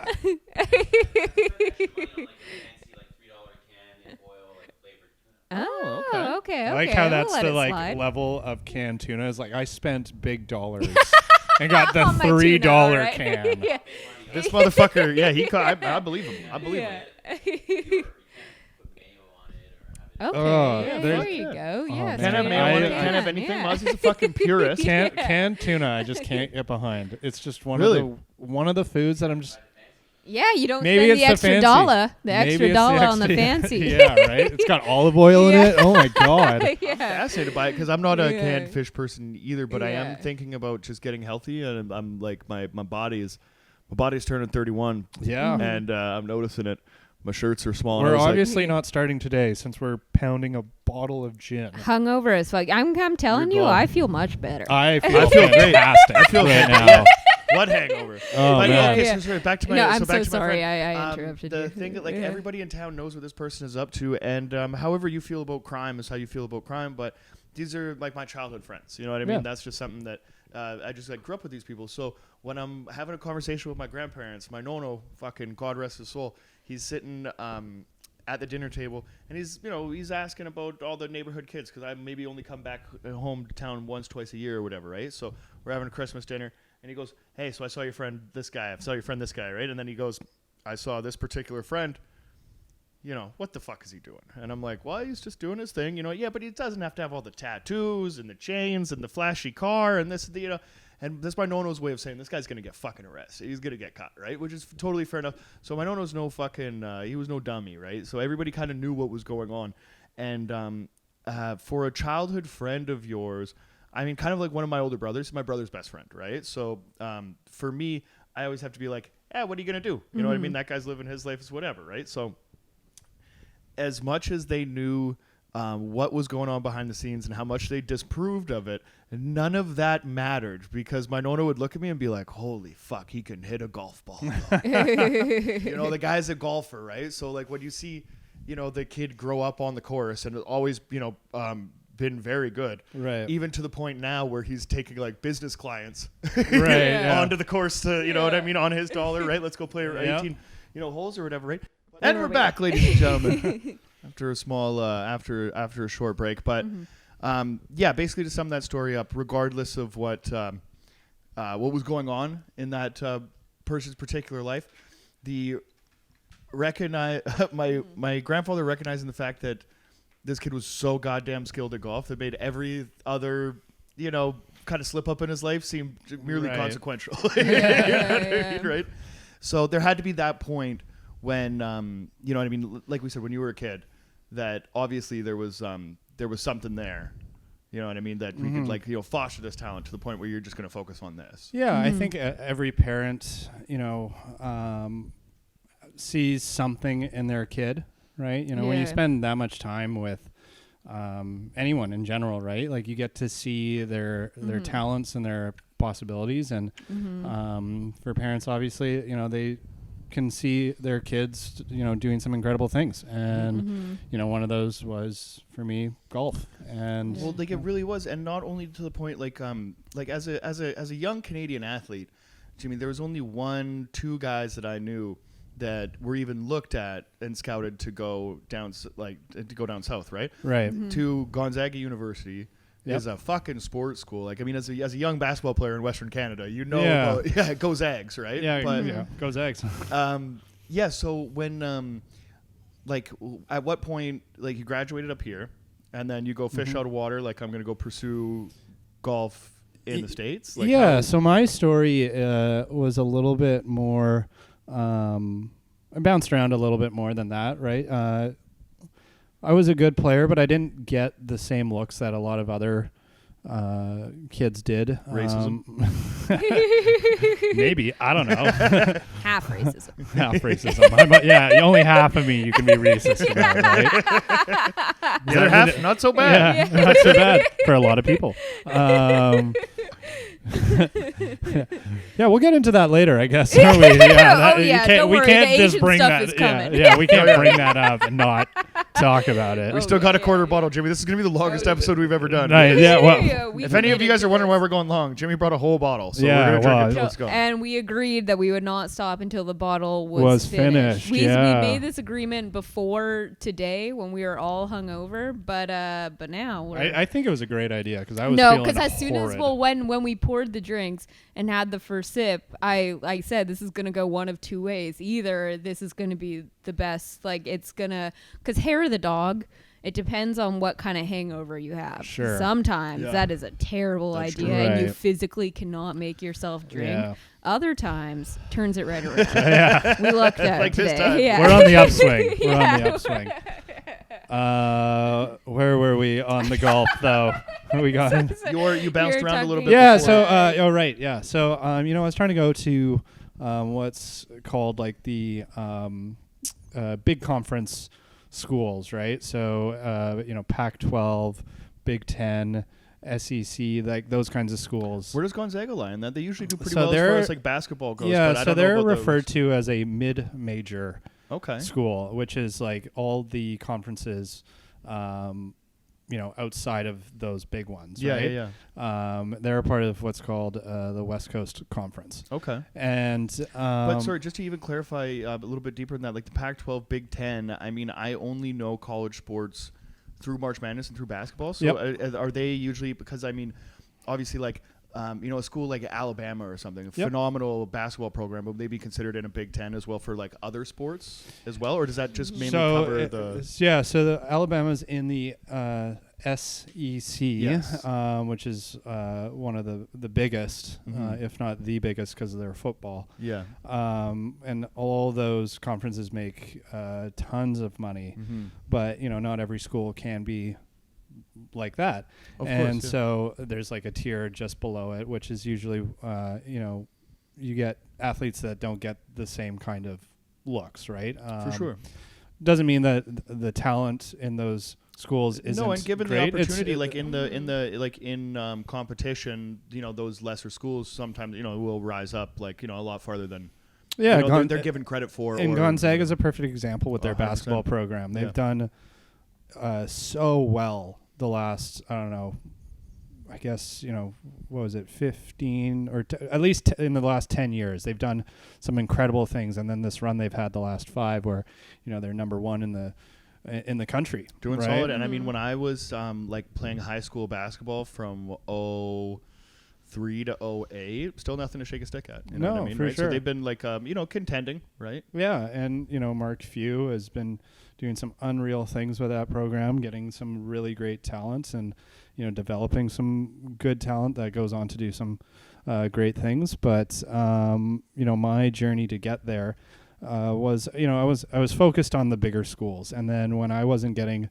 offers or the attention that, I was hoping for, I was like, you know what, maybe this is the end of the line for me. Maybe this is where my golf career stops. And but now for a golfer, like, is that it's every other sport, other than like skateboarding, I follow skateboarding. It's a very individualistic thing, right? And there's no college program for it. And I always thought golf would have been something similar. Like if you have the ability to play, then you could be okay. But is it the competition that you're around, the opportunity to get better playing in with college, or is that kind of like the route for more golfers to go? Yeah, so I would say it's definitely part of the track for a lot of players to do. A lot of guys on the PGA Tour, they have a base in playing college golf, and not all of them are in major conferences, and it's an individual sport, so it's really dependent on your development. And real quick, how do we feel about DeChambeau? how do we feel I mean, man, that guy is doing some crazy things, right? Like he is fucking ball, man. He hits a bomb, and he was always a great player in college. Did some incredible things, and I think it's the same thing with anything in life. When you go against the social norm, that's a really big thing. And with DeChambeau, obviously, like his thing is that every club has to be the same length, and that's just not something that's like for you, like for me, like my brother, like the clubs that I own, I've never played a whole round with because my brother just gave them to me. Right. And like, I mean, we've had the opportunity to go to a few times, what I mean, and whack around. I've never played as well as when I'm playing with your club because it has like a sweet spot that you've worked into it. And everybody's like, "Fuck, man, you're hitting the ball really good today." I'm like, "Yeah, Jimmy's club just has this fucking mark on it. I just try to hit the same mark." I mean, there are guys that have that mark on their putter because they like putt so much with it.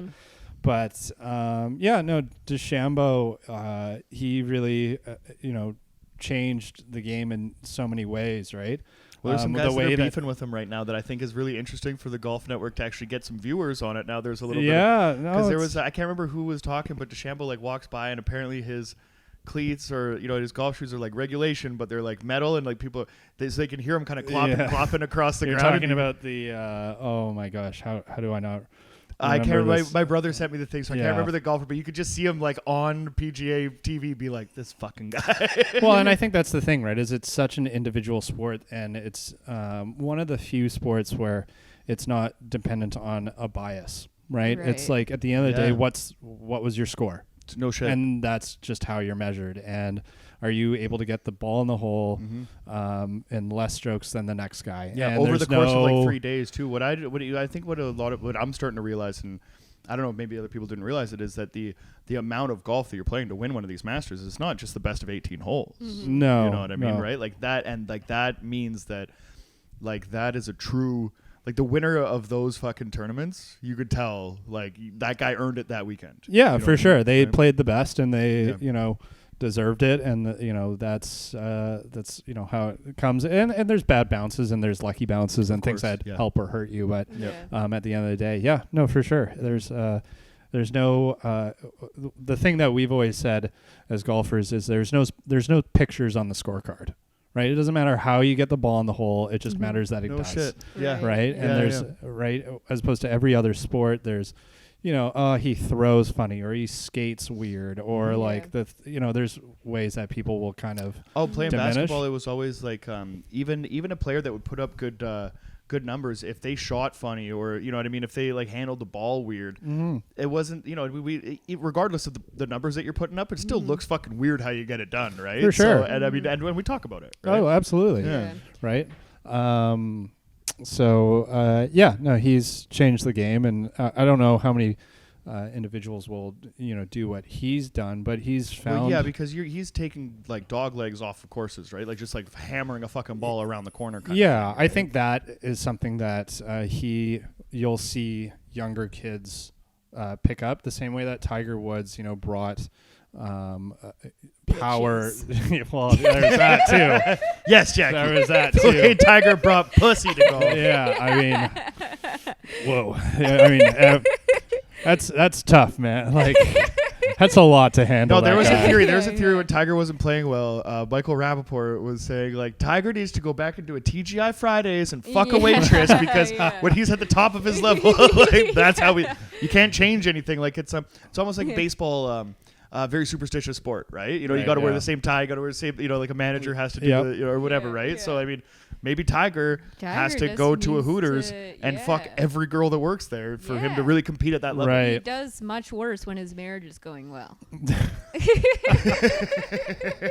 Which is fascinating for a player at that level. Yeah, I mean, oh man. What was the best score that you ever shot? And was there like your grandma died, or like was there ever a situation like that? We're gonna see if there's a correlation between trauma and good golf. There's definitely nothing like Trauma that. and good Nothing traumatic with me in that regard. That worked Okay, in my sorry, I favor. interrupted you. Sorry. But tell us about your trauma. Tell us about your trauma. Well, that's part of the racism that we're about to go through, right? Like, No, we're that's gonna the get to that Asian- later. We still have a lot of bottle here. That was the whole thing of me just figuring out, oh my God, am I a person of color? Like we'll go into that later. It's fascinating. Yeah, but where were we with the golf? Oh my God. I was sorry. Okay, so sorry. Before Tiger. the quick the Bryson DeChambeau thing, it was kind of like you finding where you could compete, Yeah. and how you could maybe take it to the next level or continue like a collegiate career in golf. Yeah, so at the time when I was graduating, I wasn't getting a whole lot of looks, and I thought, oh, this is probably maybe the end of the line, and I'll go play golf, at a Canadian school, and it'll just be kind of more for fun. So maybe anybody has anybody been successful coming out of Canadian schools? Yeah, for sure. okay, I fair mean, but it's hard. It's harder, right? Were you the kind of guy that needed the competition to grow as a golfer as well? For sure. Okay, I think it's fair just enough. like anything. When you're surrounded by Sure. top tier talents, it just helps you get Oh, dude, I better. played Yeah. basketball in the West Kootenays, and I was good. Like, I'd put Yeah. up, like, numbers and shit, but then we went to provincials, and I came down here, and I was getting fucking dunked on by Yeah. guys. You know what I mean? When I'm 6'3", and I'm the tallest guy on my squad, and the point guard that we're playing against is 6'3", Right. like, we're in some trouble, right? Yeah, it's possible, but it's like anything. If you're the best at whatever you're doing, and you're if you're the best at whatever you're doing in a smaller pool, Yeah. then that's not the best space for your development. Yeah, right? yeah, That's it's why almost you'll detrimental you need, to like, it, I some think, level yeah. of competition. Yeah, right. You need to, drive yourself. and it's the same thing with comedy and why it's Totally. like I'm Fuck really yeah. glad to be in the Vancouver scene. Is Yeah. you are There's so going much up competition. with some of the best and funniest comics. Yeah, and tough audiences too. And Like, tough you're audiences, working every and fucking From time. what You I hear, a know- lot of people that come here because like I not having the experience of going to say Well, we you know, did maybe though even- that one set in Montreal, and that crowd, it was the hottest crowd Sure, we've yeah. ever seen, and that was just like a regular Friday for Yeah. them. Yeah. And it was like a small venue too. It wasn't like Yeah. a big show or anything, but it's like yeah, I compared mean to they the packed them in there. audience, Let's say it's maybe very- 70, 50, 70 people or something like that in the Mhm. basement there, which was great. But you could tell the the crowd or like the energy in a city was a little bit different. And to talk to other comics and say that like they're almost jealous that they don't get the opportunity to kind of develop Yeah. around here because you are going on against Yeah. some of the people that are fucking like the next up, especially like I love doing one-liners and shit. I'm on a show with Yeah. Bobby Warner. I'm like, fuck, man, this kid's the next guy coming up. Right? Yeah, You better totally. write better fucking one-liners if that's the guy that Absolutely. you're It's gonna be doing similar with, right? to it's similar to New York, I think. Whereas like everyone knows New York breeds the best comedians because it's tough audiences and so many good comics that you're Right. competing against. And I think Vancouver is very similar to that. Yeah, there. I mean, there's certainly aspects. I think it's just like harder, right? Because there's just Mhm. less of us. I think at that point it's just a population difference. Because I mean, in New York State, you have as many people as you have in the fucking country here. Right? So Yeah. you Yeah. know what I mean. A lot of that, like, given there's probably a lot of more opportunity and this They and that, can but go up. They can do fucking 3 sets a night every night in New York. yeah, They have exactly right. much Which is more not the opportunity fucking than we do. case Yeah, here. yeah, You know what I yeah. mean? If you get 3 sets here, I mean, I've done 2, but we just talked to Am doing buddy of ours did 3 sets. Yeah, And like once in a that's, while like, unheard you of can, almost, you know? yeah, Right. like people do it every once in a while if there's like a mic, you're on a show and then maybe you can drop into another show and then there's Totally. a mic, Yeah, but the something planets like have that. to align to do that. Exactly, Yeah. it's You know? very rare to be Yeah. able to just go Yeah. to For So when you sure. got down there and you're did you realize immediately, holy shit, like these kids are on a level that it was maybe above you, or like, oh, okay, I can compete with these kids? Like where was it when you landed? There was definitely that feeling of overwhelmness, right? It's, bigger golf courses, a totally different talent pool. It's just like anything as you grow in whatever field, industry, sport, Sure. or anything, Mhm. right? As you get higher into that pyramid, the pool gets smaller and smaller, and it filters out the individuals that maybe didn't have the same kind of Separate wheat from talent, the or chaff. kind of, right? And it's just like You know what that means? yeah. I don't know what chaff is. I was Apparently like, chaff what is good. chaff? There's a lot of things I just nod when you say things, and we just let it go. I don't have to there's a lot of things I'm like, yeah, totally, and then I just kind of move on Yeah, with then my I just statement when continue with what you were saying. Yeah. Before I this was on stage introduction. the other day and I was like, let me regale you. And then when I got off, was that you that were like, oh no, when you're telling the story, you're regaling us? And I was like, I had no fucking That idea. I was not still don't me. understand that. Oh, okay, I sorry. think let me regale you with. I think that's how you say it. That's how. Oh fuck. You don't say be regaled. You say yeah, let me regale you. Yeah, so I'm gonna have to look into that one, but Yeah. there's the mushrooms the other night. That was like that stuck with me so hard. I Yeah. was like, oh, thanks for telling me that, but now I feel like it was wrong, and I can't remember who gave me that advice either, so it doesn't really matter. I mean, it definitely wasn't me because I couldn't even tell you what regale means. So I wouldn't have corrected you on that. Yeah.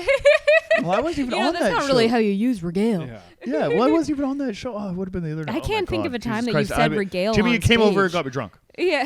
Oh, I just did it the other day. On Well, stage? if nothing else, I'm just I'm here for a good drink. So good drink and good company. Tell me We more still about got your a quarter of childhood. this. Yeah. Well, tell me more about Yeah. about this experience. Sorry, I Yeah. just keep So We keep got interrupting got there, big talent pool, and it took about a year to kind of like recalibrate, right?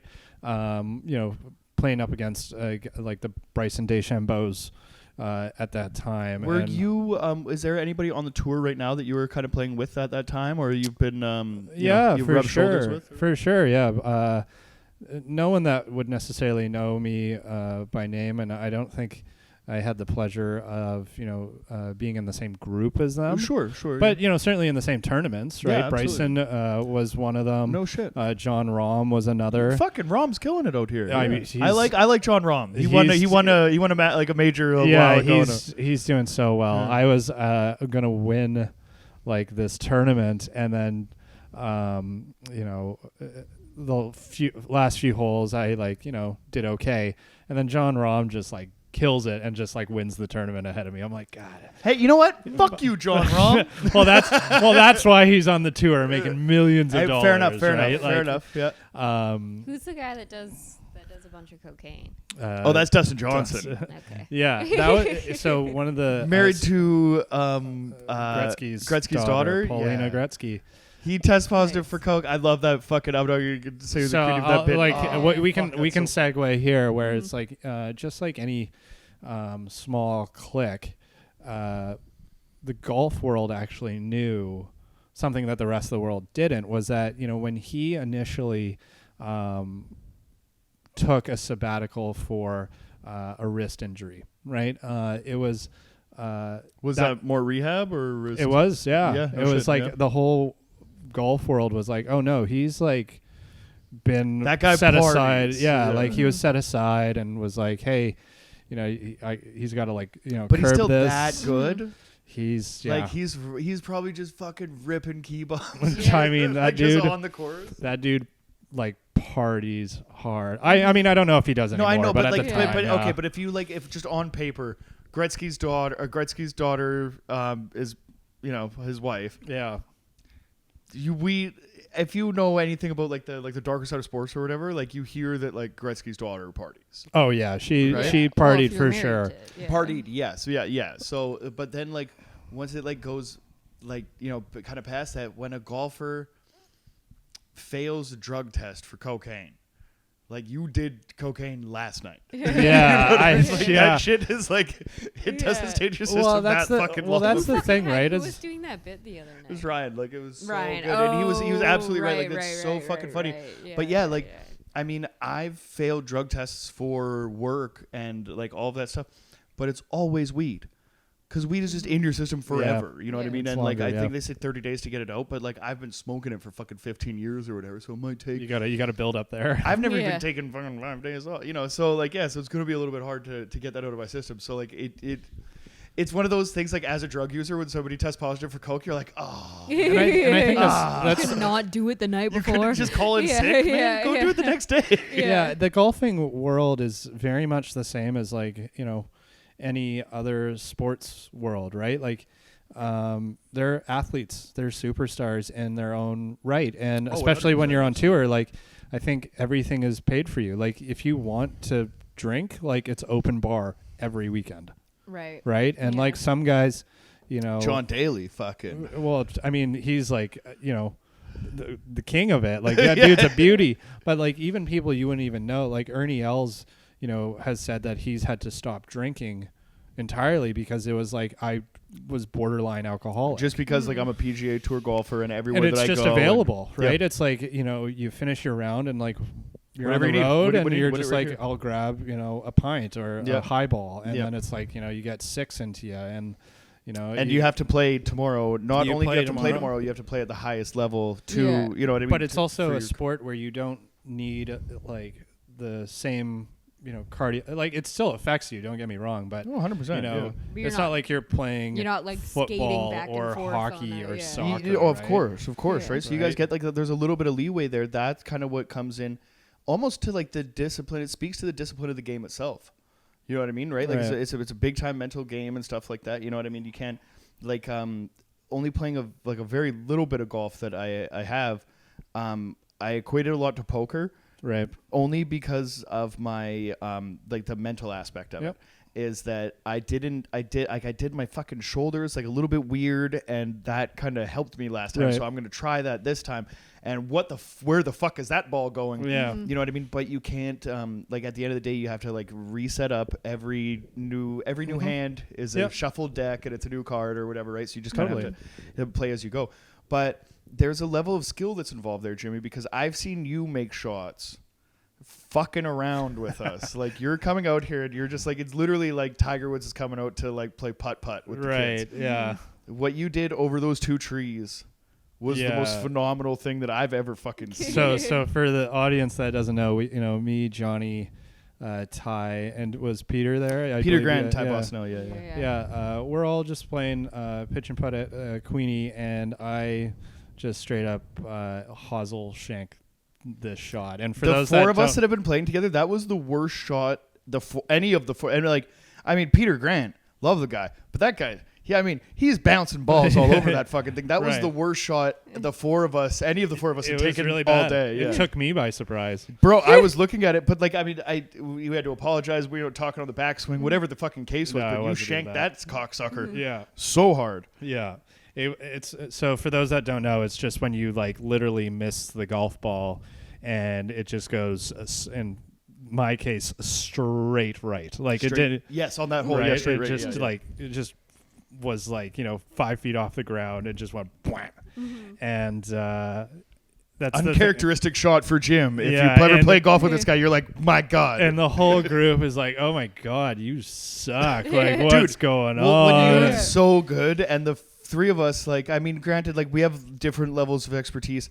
I'm like hitting the ball straight, but you notice as soon as I get 20 feet from a green, I don't know what to fucking do. Like, that fucking thing is, you know what I mean, right? So there's a level of as soon as we see somebody so good make such a poor shot, we have to pile on. Yeah. and then I'm I told you were worthless. Yeah. And I was like behind a tree, and it's like, I don't know. You were behind 2 trees, Jimmy. You were behind one tree that was like small, kind of, I would say more of like a fruiting tree, maybe like an apple or something like that. It was shorter and like bushy, wide out. And then one tree that was like the fucking tallest Christmas tree you've ever seen, like a fucking straight pine, Dougie fir, just straight to the sky. It's like 40 feet or something. It was fucking huge. Jimmy's ball's right behind it. And what did you do, Jimmy? And then I just, looked at it. I looked at the ball, and then I just, set up, and I just swing as hard as I can and pop this thing like straight in the air. It only goes like 20 yards forward, but it's like 60, 70 feet in the air. Right. So Jackie, I'm standing on the green where my ball was. No big deal. The one time that I hit the fucking green all day. Anyway, I'm standing there and I'm standing on the fucking green, and I'm watching Jimmy behind these 2 trees going like, well, there's like a little bit of space underneath. Like, that's what I was thinking. I was like, he's going to rocket this fucking thing at me. Right. Because like the tree is so tall. The idea of a golf ball going over it is like not in my comprehension. Like my little brain hasn't seen anything like this before, right? And I'm standing on the green and I'm watching this ball fucking sail over both of these trees and land, and I had to move my feet, and I'm standing next to the hole, right? So this fucking thing was like on course to get like so there's a level of that was that moment where like, okay, obviously this guy has skills, he knows how to do everything the right way. But that was the first time that I've ever seen you take a shot like in trouble. Yeah.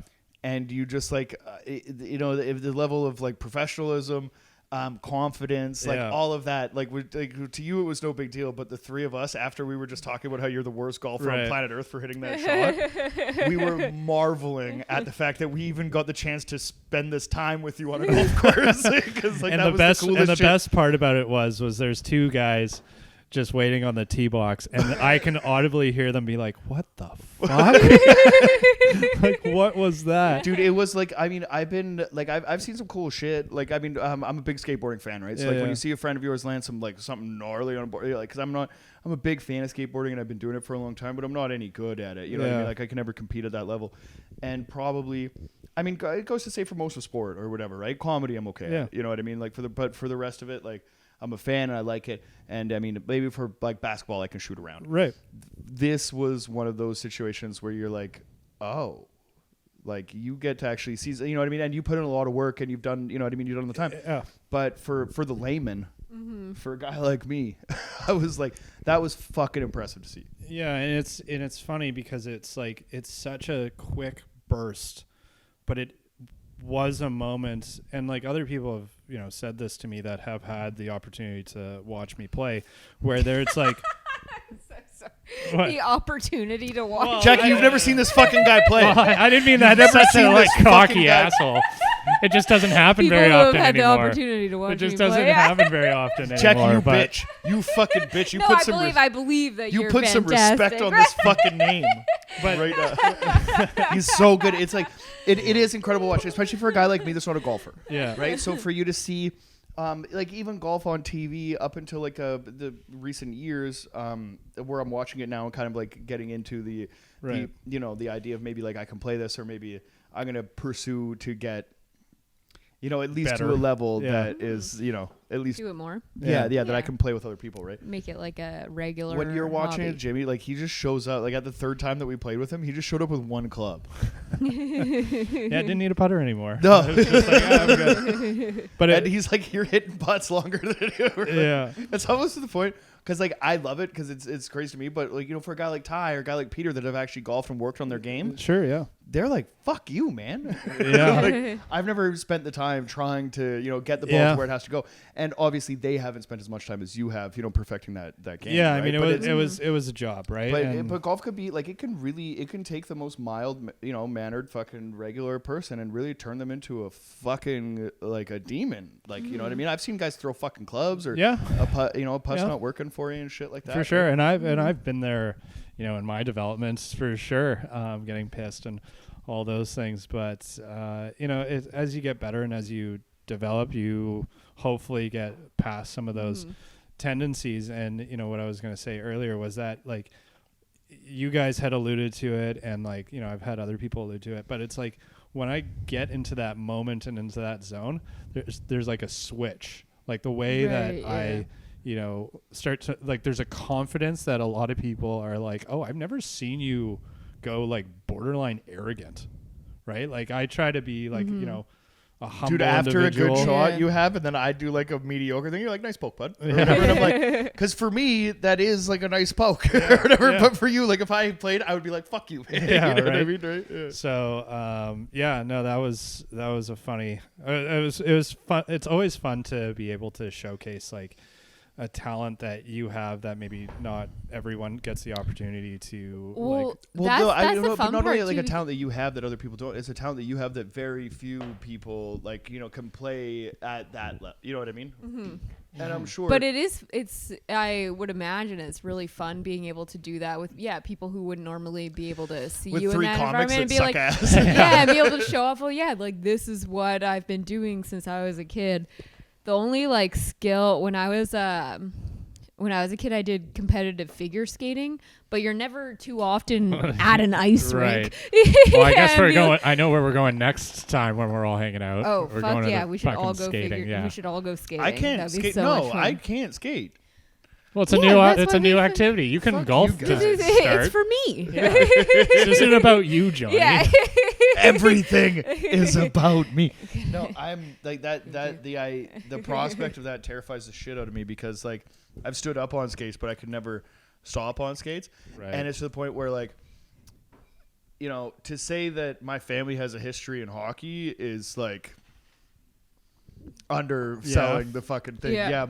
My fucking uncle is the voice of Hockey Night in Canada for fuck's sakes. Like Wait, what? Ray Ferrero, when you watch Hockey Night in Canada, Ray Ferrero on ice correspondent. He's your uncle? Yeah, yeah, from Trail, British Columbia.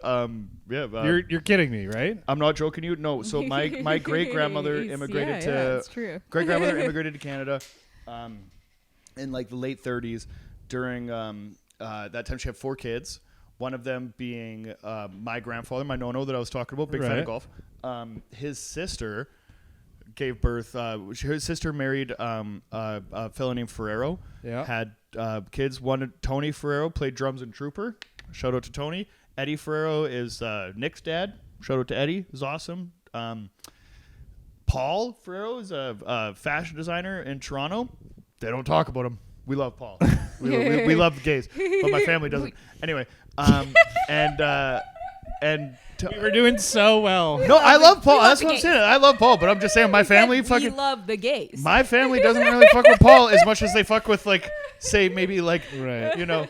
Tony or Eddie or Ray, fucking Right. Ferrero, who's like the being the golden child of the Ferrero family, being, such a decorated NHL player for a long time, and for now, sure. Yeah, so like when you show, it's weird because like when we do family reunions, I don't think about hockey ever, but then you show up and like Ray's married to the coach of the U.S. Olympic women's hockey team.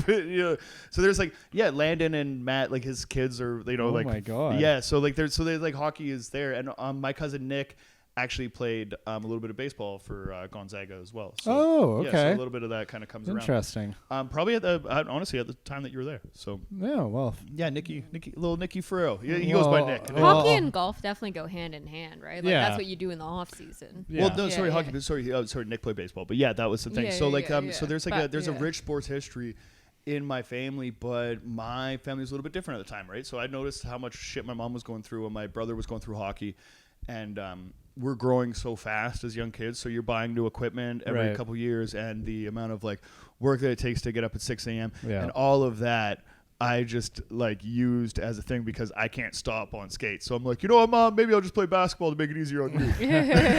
No, I'm fucking terrible hockey player. Like I can't at all. I've never done it. It's funny because my family were super big into hockey, and a lot of hockey players in the family as well. My grandpa was on play for Toronto Maple Leafs. You go. But that was the one sport. We've had enough of you. Yeah. Jonny. But that was the one sport that my parents wouldn't let my brothers play because they like knew so many people who played hockey, and they're like, it fucks you up forever. Yeah, it's so hard on your body. It certainly can be. Yeah. It certainly can be, especially. Well, I think it is better now than it was even back if you then, look at fucking Sidney Crosby, though, he had like 3 concussions and then would go out, have to recover, and as soon as he comes back, first game back, players are targeting his head because they're like, because he's so fucking talented. Yeah. And they're like, just go for his head, take him out. Like, yeah, but 3 Stanley Cups. Whoa, undeniable. Canadian hero. Oh my gold God, medal goal. fucking 2010. Man. Oh my so God. He's an undeniable talent, but his life is forever changed because of all of these head injuries. Yeah, it's certainly something that we are getting way more understanding of, for sure. And I think it's with any sport, like those things become more of a risk like later on than it is as a kid. Right, because exactly. you just don't have the strength, you don't have the power. So it's like gymnastics, right? Like gymnastics I think is really good for children, where it's like you're learning balance and you're learning flexibility and all those things, but you're not doing like the extreme stuff that you may get into a little bit later. You can still like, because that was the thing for me, like with skating, I mean, it's not like, it's obviously not a contact sport, but you're fucking jumping in the air a lot, and I wasn't thinking about it because I was so young. And now, like, because when you learn new jumps, the tendency, because you don't want to fall forward on your face, the tendency is to fall backwards. So many figure skaters have tailbone injuries because you fall right on your tailbone. And so now my back is like permanently fucked up, and it keeps getting worse as I get older, and it's from like shit that I was doing in skating as a teenager and was not even thinking about the you would the think lasting the thing, impact. it's like skating and skateboarding, the tendency for me was always like you see guys that will land on their board and have the board slip out, and that's like a more of an opportunity to smack your head on the ground. I would much rather fall forward where my hands, you know what I mean, are I don't know in what front it of me, is but I'm with also tall and lanky, yeah. so like I busted my ankles like very young. So like my confidence, I mean, to even take that sport to limits that I ever wanted it to, were fucking stopped very short at about 13, going like, this is going to take X amount of months out of my thing, and like, anything else that I wanted to do. Right? I did acid for my first time on my 13th birthday with a broken fucking leg. And I'm sitting there just like with my foot elevated and my mind elevated. I was going to say. I was fucking on one.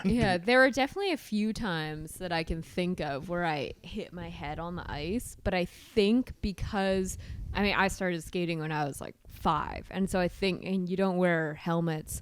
I mean, when you're super young you are, but then you stop. And I think because you're so like, you know that that's a risk, you know that that's a danger, Sure, so you yeah. do everything you can to not hit your head. And there are definitely a few times that I can remember whacking it against Yeah, the so then ice. the tailbone takes the brunt of that. Exactly, Yeah, exactly. for sure. So then yeah. instead you kind of tend to lean backwards. So this like isn't a risk, and then you kind of your tailbone would kind of hit first, and because you're fucking trying all you can to protect your head. Yeah, And yeah, for so, sure. yeah, and then it just goes right to the fucking tailbone. Is there, Which is a useless I might have missed bone. this, but is there like do you know like guys that you golf with through the career that like are injuries like common for golf? Yeah, so they are quite common. Just simply Banging up rotator cuffs and shit. Yeah, there's be like shoulder issues. Back is a very common one. Wrist is another one. Elbow. It's such a foreign movement where your body is not necessarily meant to twist and torque in that way, right? Like the You physiological. kind of twist and load up and bring that power. Yeah. through or So whatever. the mechanics of it is that you're turning your torso, midsection, and hips in one direction, and then you to allow create that pendulum motion with the club or to whatever. load up, Yeah. and then you get your hips to fire, and your body acts kind of like a whip, where your hips will open up first, then your body follows, and then your arms follow, and then things like that till And you get that's to like the the ball. most momentum that you can drive from a standing position for that club. Right? Exactly. Rather than you just like not twisting anything and just like say your Yeah. arms are just moving. You know, you get so much more power, kind of torquing and cranking everything with that. Yeah, and that's why like a guy like Bryson is changing the game. With steroids. Yeah, I don't know. Dude, look at him when he came in the league and look at him now. Like that's Yeah, I love the mean, controversy there because like I'm just watching. I didn't it even and know that was a talking shit. controversy. Bro, I just look all, at that fucking guy. All I know, like the Take only a thing look I at ever that heard guy was that now. it was like he just drinks protein shakes like nonstop. I mean, He's What not else built is like in a those wrestler in protein the shakes? late 80s and shit like that. So Right. he might not be the ultimate warrior, but come the fuck on. I know. Hey man, I don't know, He but came on the tour looking like you. Now he looks yeah, he's a big boy. like a bouncer at a fucking bar. Like I doesn't look like he's not built like a Yeah, golfer. I wouldn't want to fuck with him at No, all. fuck no. But that's why it's like so impressive, is because like he put so much stress on his body, but is still able to have the strength to Right, yeah. handle There's those some mathematics in there situations. too. Watching him putt, even did like you know what I mean. Like he's very thinking scientific, a- yeah. he's thinking a lot about it, right? For Yeah. sure. Which is fair. I should talk shit about a guy that's like playing at the highest level. but Yeah, I mean, it's just funny to me because it's like Happy Gilmore. Like golf needs more ratings, right? So you want a guy like Yeah. this is going to shake the thing up. No, right? I mean it hasn't been bad for the sport. That's Yeah. absolutely Yes, it's yes. must watch TV. I think right now with the crop of guys that are obviously the guys like from a decade ago are still competing. You know what I mean? Like you get like your Rorys or Yeah. your Tigers and stuff like that. That are it's making it for like a casual viewer like myself to watch. I know the guys that are on there, but then now like your Roms and Shambos and Dustin Johnsons and stuff like that are also competing. You know what I mean? So that to the top of that leaderboard or whatever is still there's- relatively the same 15, 20 guys. There's definitely for sure that like Yep. there's always in every sport that transition, the new blood that comes in, and Yeah, for things sure. like that. And I think I don't know if it's like the age, but like I followed basketball very closely. But now when I watch, I don't know if it's just been COVID or like whatever. But for the past couple of years, when I watch a game now, I'm like, oh, this is interesting because now I have to like relearn. All that I have no allegiance to any team anymore after Kobe Right. Bryant. Fuck it, Pirates don't pick teams. Right. I was a Lakers guy until Yep. the end, but then the end came, and I'm not a Lakers guy today. Let me tell you. No, not a. Do you not like the LeBron Lakers? Well, no, because like I love, I love Russell Westbrook. Russell Westbrook's one of my fucking favorite players in the league, and he deserves a ring, and he should get it. And I hope that the Lakers fucking get a ring this year because Russell Westbrook's been putting in fucking work for a long time.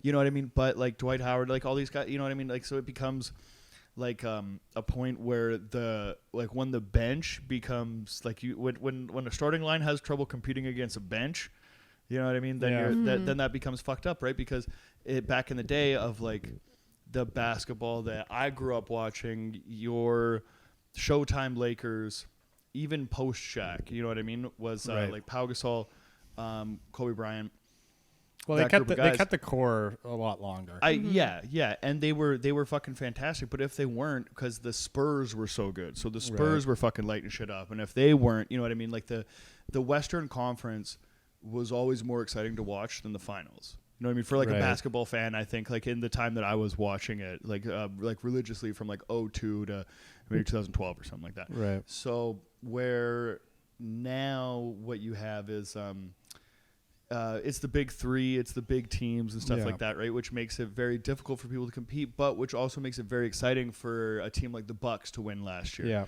You know what I mean, right? So you are opening it up for like at the beginning, I think it was tough for other people to compete, but now the level of play has blown up so much that those are the teams you have to compete against. So this is what we're gonna have to do. So then it becomes, you know, a smarter game in the sense of play development. Right. You know what I mean? And building like, okay, so this is the team that we're gonna play against. You know, those motherfuckers are watching tapes and like, how can we defend against a starting lineup that's some of the best players of all time?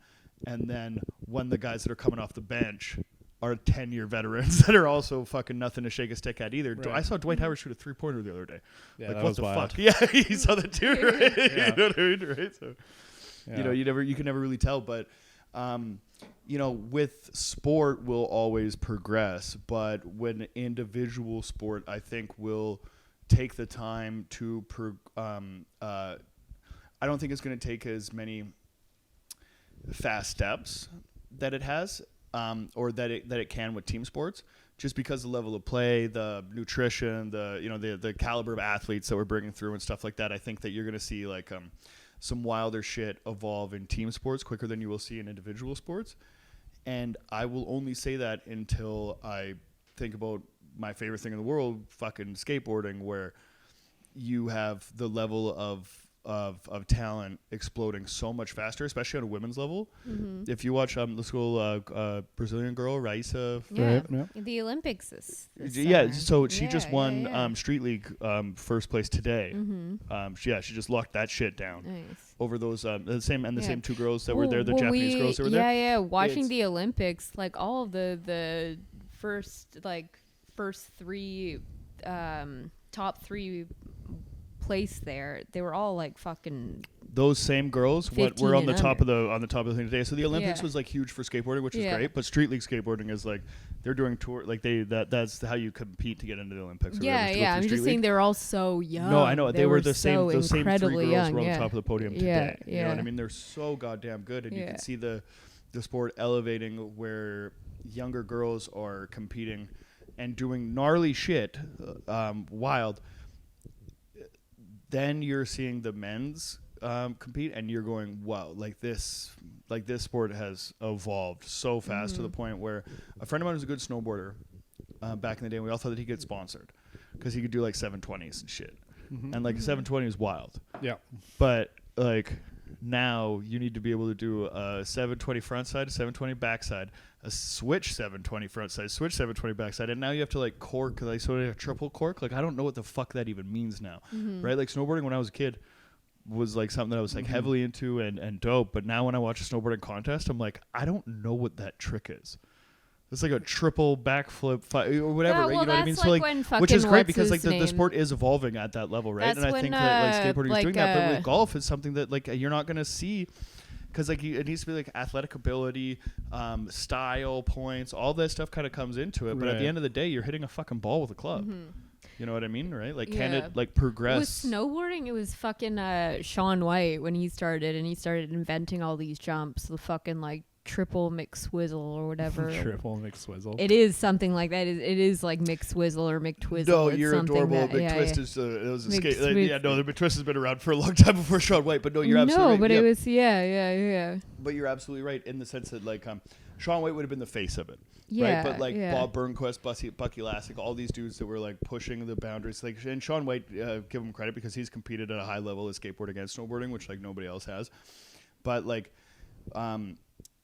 you know, there was like a slower progression and then an explosion, where I think like video games came from it. And so, then but he progressed to a level where he had like his own half pipe and shit. And it's like, how do you compete with someone who has their own shit that you like can a lot of those fucking dudes train do, right? on all Because the like time. he hasn't Yeah, been yeah. at a level to compete at like the highest Yeah, level yeah, or whatever. yeah, But yeah, in his he's time, like whatever. he now, but I he mean, blew yeah. the sport up, and like Yeah, a young yeah. Ryan Sheckler did, or like you know what I mean, to like do something to almost like drive kids into skate shops or into snowboard shops or whatever to do that thing, right? Where with golf is more, it's like traditionally.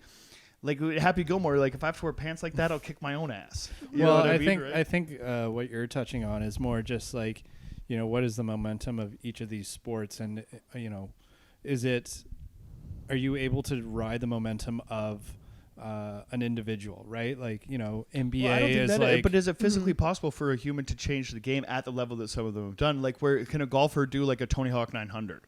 To the point where it's like Tiger Woods. Well, I mean, now Bryson from is Tony hitting Hawk. the ball like I 350 think like Yeah, of every course, generation you get someone that changes the game. Yeah, And and that's why that's- sports keep elevating. exactly, And right? that's why people who were all-stars back in the day couldn't compete at this level now. Yeah. Can you because, see like, that? Yeah, the that's a sport has fucking- that's elevated. crazy, yeah. It fucking like in figure skating, someone like Michelle Kwan, who is I think a fairly recognizable name for people. She's a All the listeners fantastic, know yeah, who yeah. Michelle Yeah. Kwan is. But I think most people, if you know a figure skate, if you know anything about figure, Don't know now, you know. if you know a figure skater's name, it's probably Michelle Kwan, and she and so she was Emilio like, Estevez? no. Who's the guy? But she was like peak figure skating, like fucking 10, 20 Elvis years Stoico. ago. Elvis Stoico. Got one. Sorry. Yeah, but okay, so Elvis Stoico, if he like came in now to compete in a men's figure skating competition, he wouldn't even be able to compete. Fuck out of here, Because Elvis. now they're doing Take your blue fucking- suede shoes They're and kick doing rocks. fucking like quadruple axles now, whereas like when he was competing, triple axles was like, holy fuck, some people can do that. But now it's like quadruple, and it's like there's a handful, but you never thought that that was even possible. So there's like before. moves and technical ability. That's like Yeah. so that's interesting, especially figure skating, skateboarding, every- definitely, every- but golf doesn't. Yeah. Like, you know what No, I mean? Like at the it's- end of the day, you're hitting a ball with a fucking club. Is there a way that you can like one person?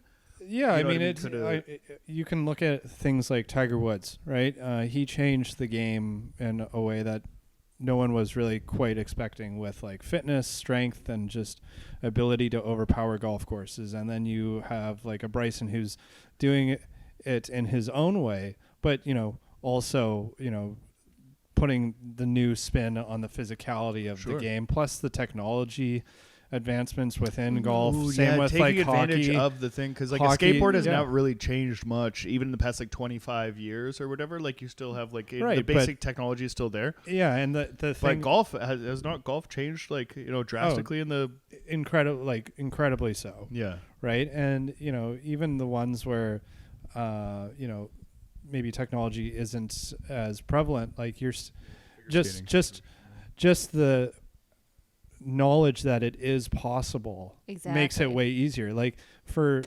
decades Dude, and yeah. years, like one of the things you we wouldn't learned even as train for that if no one was doing it. That wouldn't even be in your mind. Yeah, Well, like So- the train video for. games that we were playing Yeah. with Tony Hawk or whatever, you could like do a million tricks in one. Right. And like, but we're all like skateboarders and like watching skateboarding videos that time. No, you can kickflip into a grind. right. You're not Yeah. kickflipping out of that grind. That's some video game Yeah. shit. So we That's do- what we'd always say, video game shit. But now these kids are doing video game shit. When I was figure skating too, if you're learning a new jump, see, even if you're going from like a single to a double to a triple something, to get that extra rotation in, you get like the fucking harness out on ice, so it's attached, and your coach would lift you up for you to be able to do that extra rotation to train your body to do it. No shit. But like before people were doing quadruples, that wouldn't even be something that you trained for. Right. Yeah. That's There- just yeah. wild there- kid out there spinning. Yeah. So yeah, you know, yeah, I, yeah. in my experience as like, you know, a golfer and like getting better, a lot of attention is paid to the mental aspects of the game. Of course. And one of the stories we were told was how like the 4-minute mile, right? That was something in a period of time that people were saying was scientifically you were unable to achieve. Like the human like body could not run a mile in under 4 minutes. Yeah. Mm-hmm. And it was all of these things. People got close, like 401, 402, 405, whatever. And then one guy was like, I'm going to do it, does it. And then within like 3 or 4 months, like 24 people can do it. No shit. Mm-hmm. Right? Because the power of the mind and there. what we It's there, It's just dude. training your believe mind and is training your body. attainable Yeah. Exactly. is huge, right? And for athletics, like, you know, that's everything. The belief, the confidence, and also knowing how to train, feeling like you can get to that point Sure, yeah. is a thing. And, you know, we'll get to a point where our physicality will not be able to keep physics up. has to trump that, right? Because at some point, like, I mean, could you? There is definitely couldn't like you a point fucking- that you can like, get where is to. it? Yeah, but what's going to be the point where guys are driving a ball? Like, what's the farthest drive in the tour? Like, I mean, like, I don't even know. but like, you know, what would be like, you know, what 350, 400? Yeah, you know what I mean, off the tee or something like that. Like, where is it going to be? Like, when is the guy? You know where all the driving ranges are built? Like, Yeah. who's going to be the first guy to whack that fucker over the fence? Right. And, like, is it just a matter of him figuring out a technique to do it? Or is that the limits of what you can do with this equipment? Mm-hmm. Yeah, a big part of You know it what I mean? is like the at some point, equipment. because, like, yeah, you're not going to do 7 fucking kickflips just, like, on, you know what I mean? Like, where the board spins 7 Yeah, times, like, flat ground. You know what I mean? Right? At some point, that shit ain't going to happen. Yeah, at some point, but we're always finding ourselves like surprised at how far people can take it, and that's Every year, man, I've blown the fuck away. totally for sure. And you know, the 100-meter sprint, I think, is like a really good example of that. It's like there's no one thought like people can run as fast as they do now, but it's like at some point it's gonna like reach a limit, but we don't know where that limit is. Well, you always think that's when fucking Usain Bolt came, Yeah. and they were like, "Who the fuck is this 100%, superhuman?" right? And I think, Still, like, even yeah. still now, he's still Yeah, it's fucking. unreal. No, but I He's think still that the- amazing to watch. Oh, of course. But then there's going to be someone else. Well, that after becomes that him. mental Yeah, thing, yeah. because as soon as there's like a limit to achieve, then you're gonna find one exceptional specimen to be like, wait a minute, that's like what I could achieve, but that's who I'm competing against. Right. So I need to fucking, you know, add something on top of that. Yeah. Right? Which like that level will progress, because like you know, you see kids now doing shit that is absolutely absurd. Like I'm Yeah. always gonna like I'm on the trying to equate with golf or whatever, so I'm just thinking about skateboarding. There's fucking 10-year-old kids that are doing like shit on legendary spots. Like Yeah. the Hollywood High School 16 stair is like any skateboard Oh, video yeah. that you've seen this yeah. fucking thing there. And there's like a 10-year-old kid that is like kickflip fucking Smith in this fucking thing. You know what I mean? Like, it's absolutely fucking insane. And to think that you know, a lot of people might have worked their way up to get to the ability that they could do that. But that kid knows that, like, oh, I'm going to have to do that. So that's just, like, the norm of the shit that kid kid does. For sure. Right? So once the baseline of, like, the gnarliest shit that you can think of, or the wildest, the most, you know, the craziest thing in any point of sport, once that becomes the baseline for kids to compete at, Yeah. then it only leaves room for growth, right? Yeah. Which No. is, like, it's terrifying for anybody that wants to, like, maintain a career. Yeah, which is why which is I think why we all love sports so much is because we don't know. We're always surprised on when the next thing happens, right? What, like people are capable of doing. Totally. Yeah, I've yeah, watched always yeah. pushing in the it. finals, NBA finals. There's like a 3-point. It's not like a 3-point competition, but it's the record for how many 3 points made in a finals game. Right. And I've been a basketball fan for a long time, and I watched Robert Horry do that with the Spurs. Sorry, I watched somebody with the Pistons do that the year before, I believe.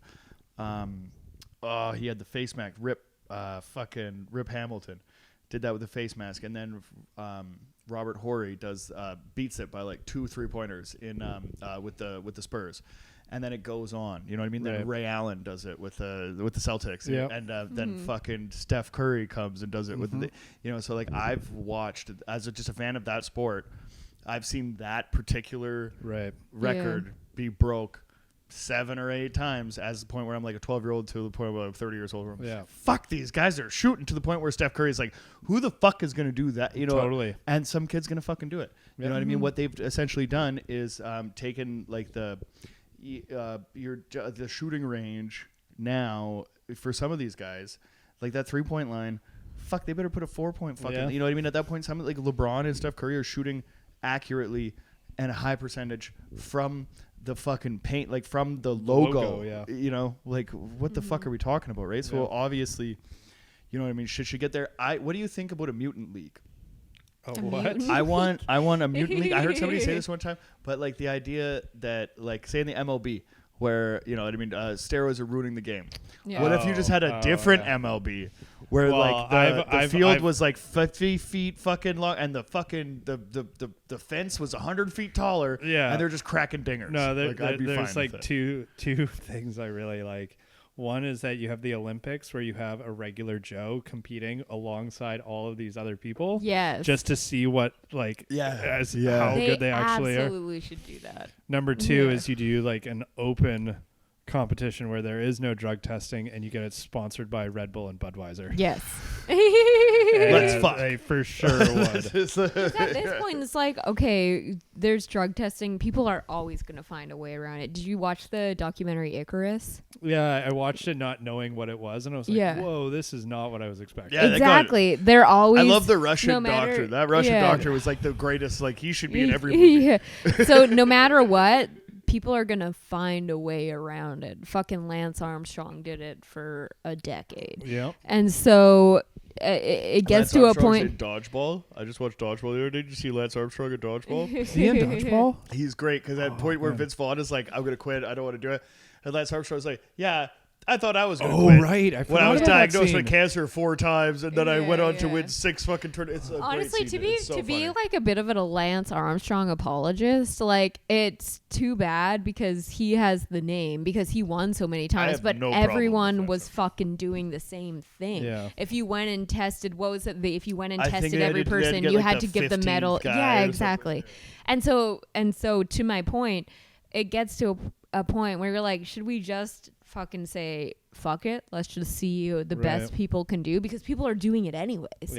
And so it's like, okay, we've gotten to what we've been talking about. We've gotten to a level where the human body physically cannot do more than this, so people are taking drugs to get to a higher level. So at that point, just encourage drug use and let's break these fucking records. Because there's no fucking point telling people not to anymore, because everyone is doing it anyways. Everyone finds a way around it.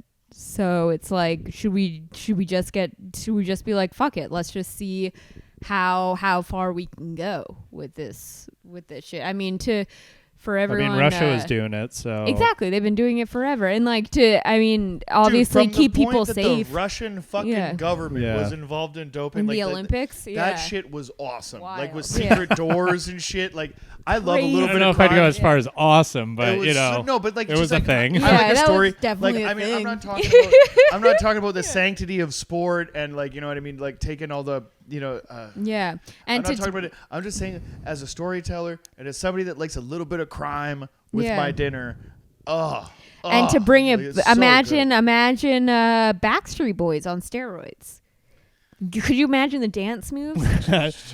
I don't know if they'd be able to hit, like, they'd just have no flexibility. They'd just be like I feel like AJ's been through enough that we don't have to take AJ back down. So that's the thing with that generation of boy bands, is like dancing was so much a part of, and that's why it makes you want to dance, because it was ingrained in you. You know what? For like when your body starts to run. No one does that except for like BTS, like the Korean bands who kind of have made an industry of it. But in terms of bands,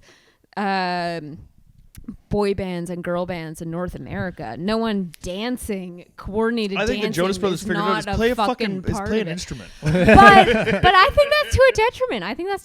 I think the dancing adds to it 150%. If you want girls to like, it depends on what you want to do, right? But so Jonas Brothers, sure, that wasn't a part of it, but they had like 3 years when they were on top. Yeah, but there's like there's a specific. Backstreet Boys are they're still on top of the boy band game, and they're not even making music anymore. Well, I mean, the band boy.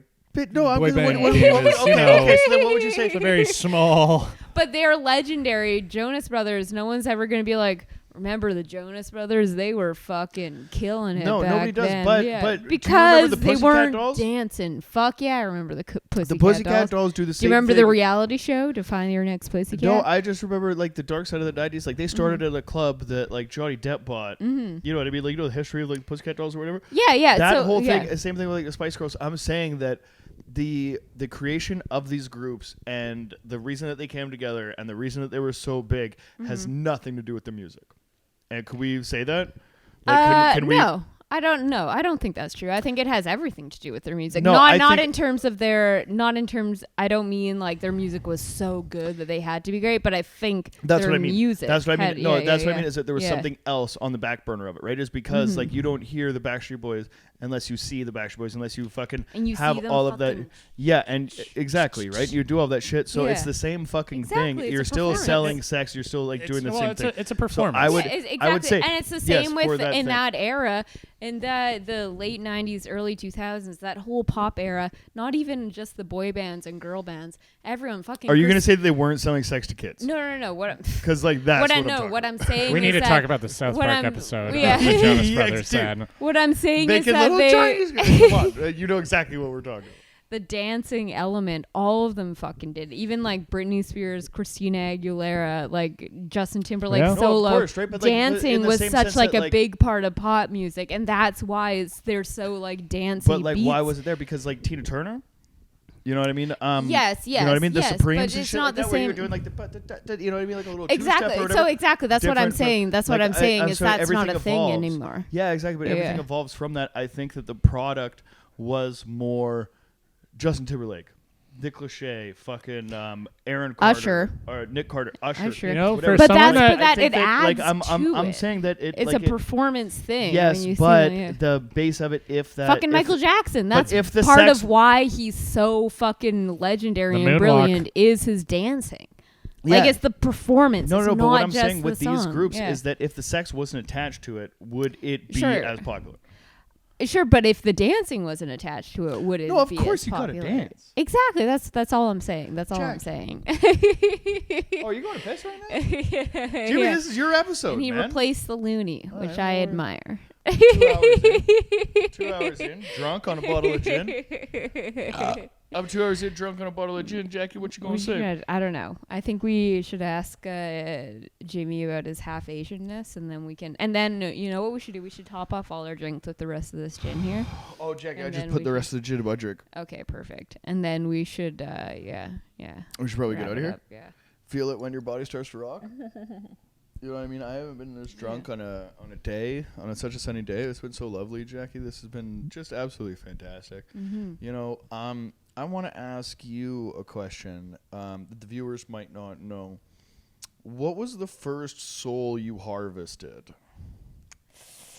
It goes back a little ways. It goes back a little ways? Yeah, You know what I mean? yeah, It being that, you know, I mean, it's a little bit Halloweeny and stuff here, but like, do you have to murder the person before you extract their soul, or Yes. can you take their? Oh, yeah, emphatic yes. Yes. Emphatic yes. So what is your top choice of murdering a body, Jackie?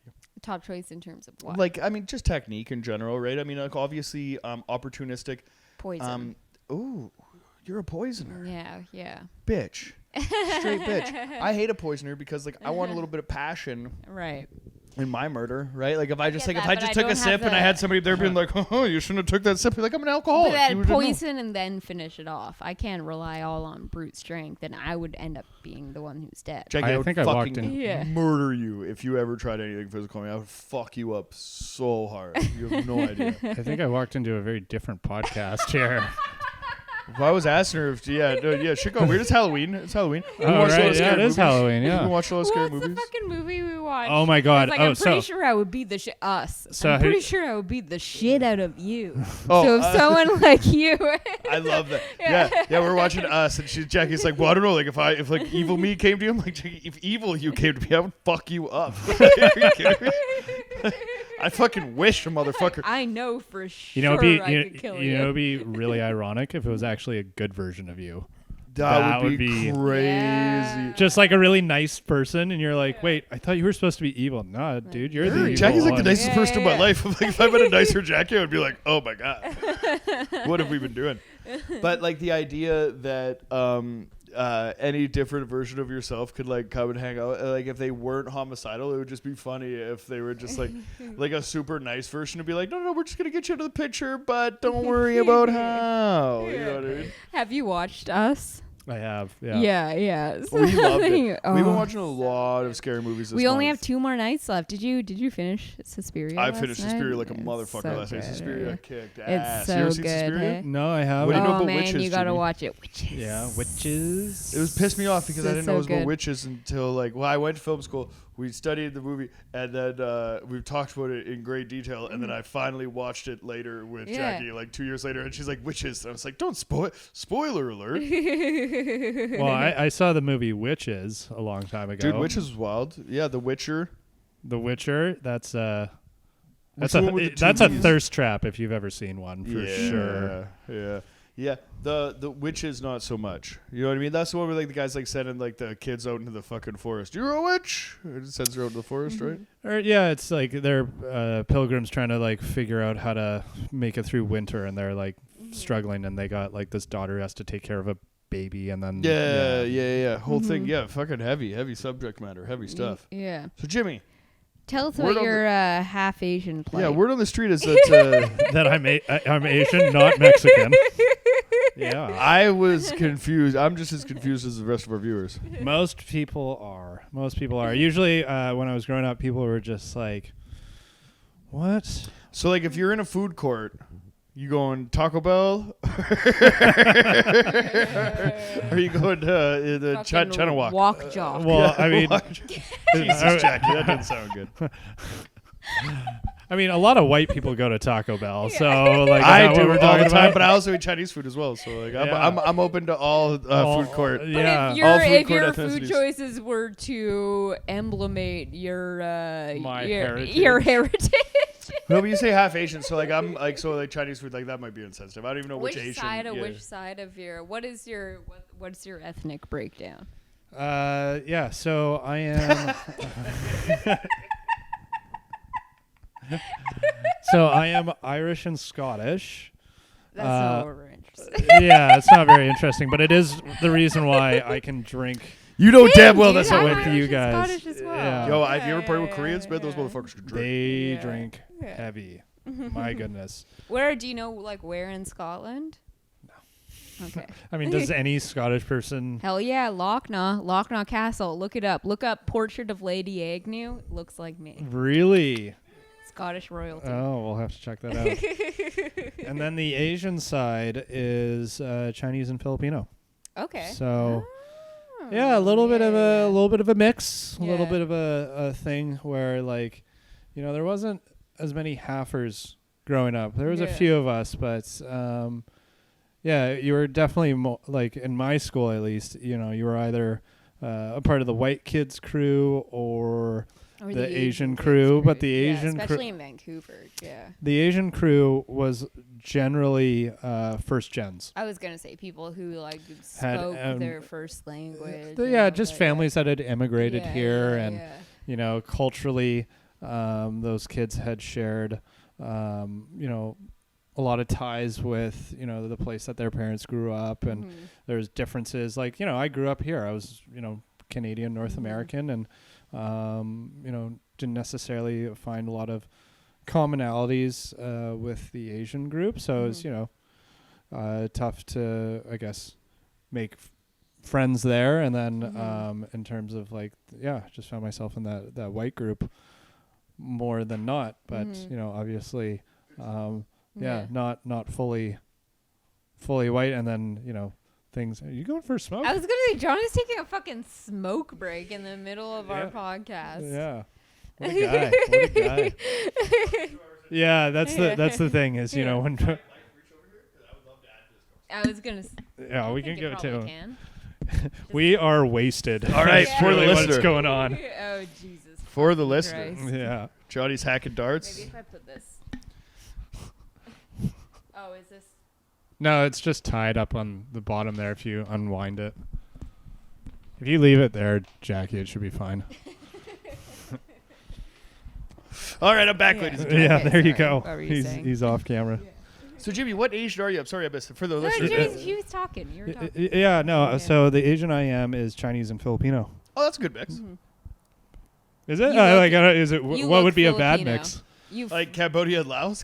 yeah, no, you look Filipino for sure. If Yeah, I I'm was gonna sit gonna over ask- in Johnny's spot. Yeah. If I was Yeah, gonna yeah. guess, Filipino would have totally been top 3. Yeah? Yeah. Yeah. No, it's. I do but I'm just attracted to the Filipino people. So like I We're just like, you know, beautiful- like, I we're- always thought you were a beautiful man. So. We're a beautiful group. Mm-hmm. Can't. I'm not saying that all other Asians aren't attractive as well.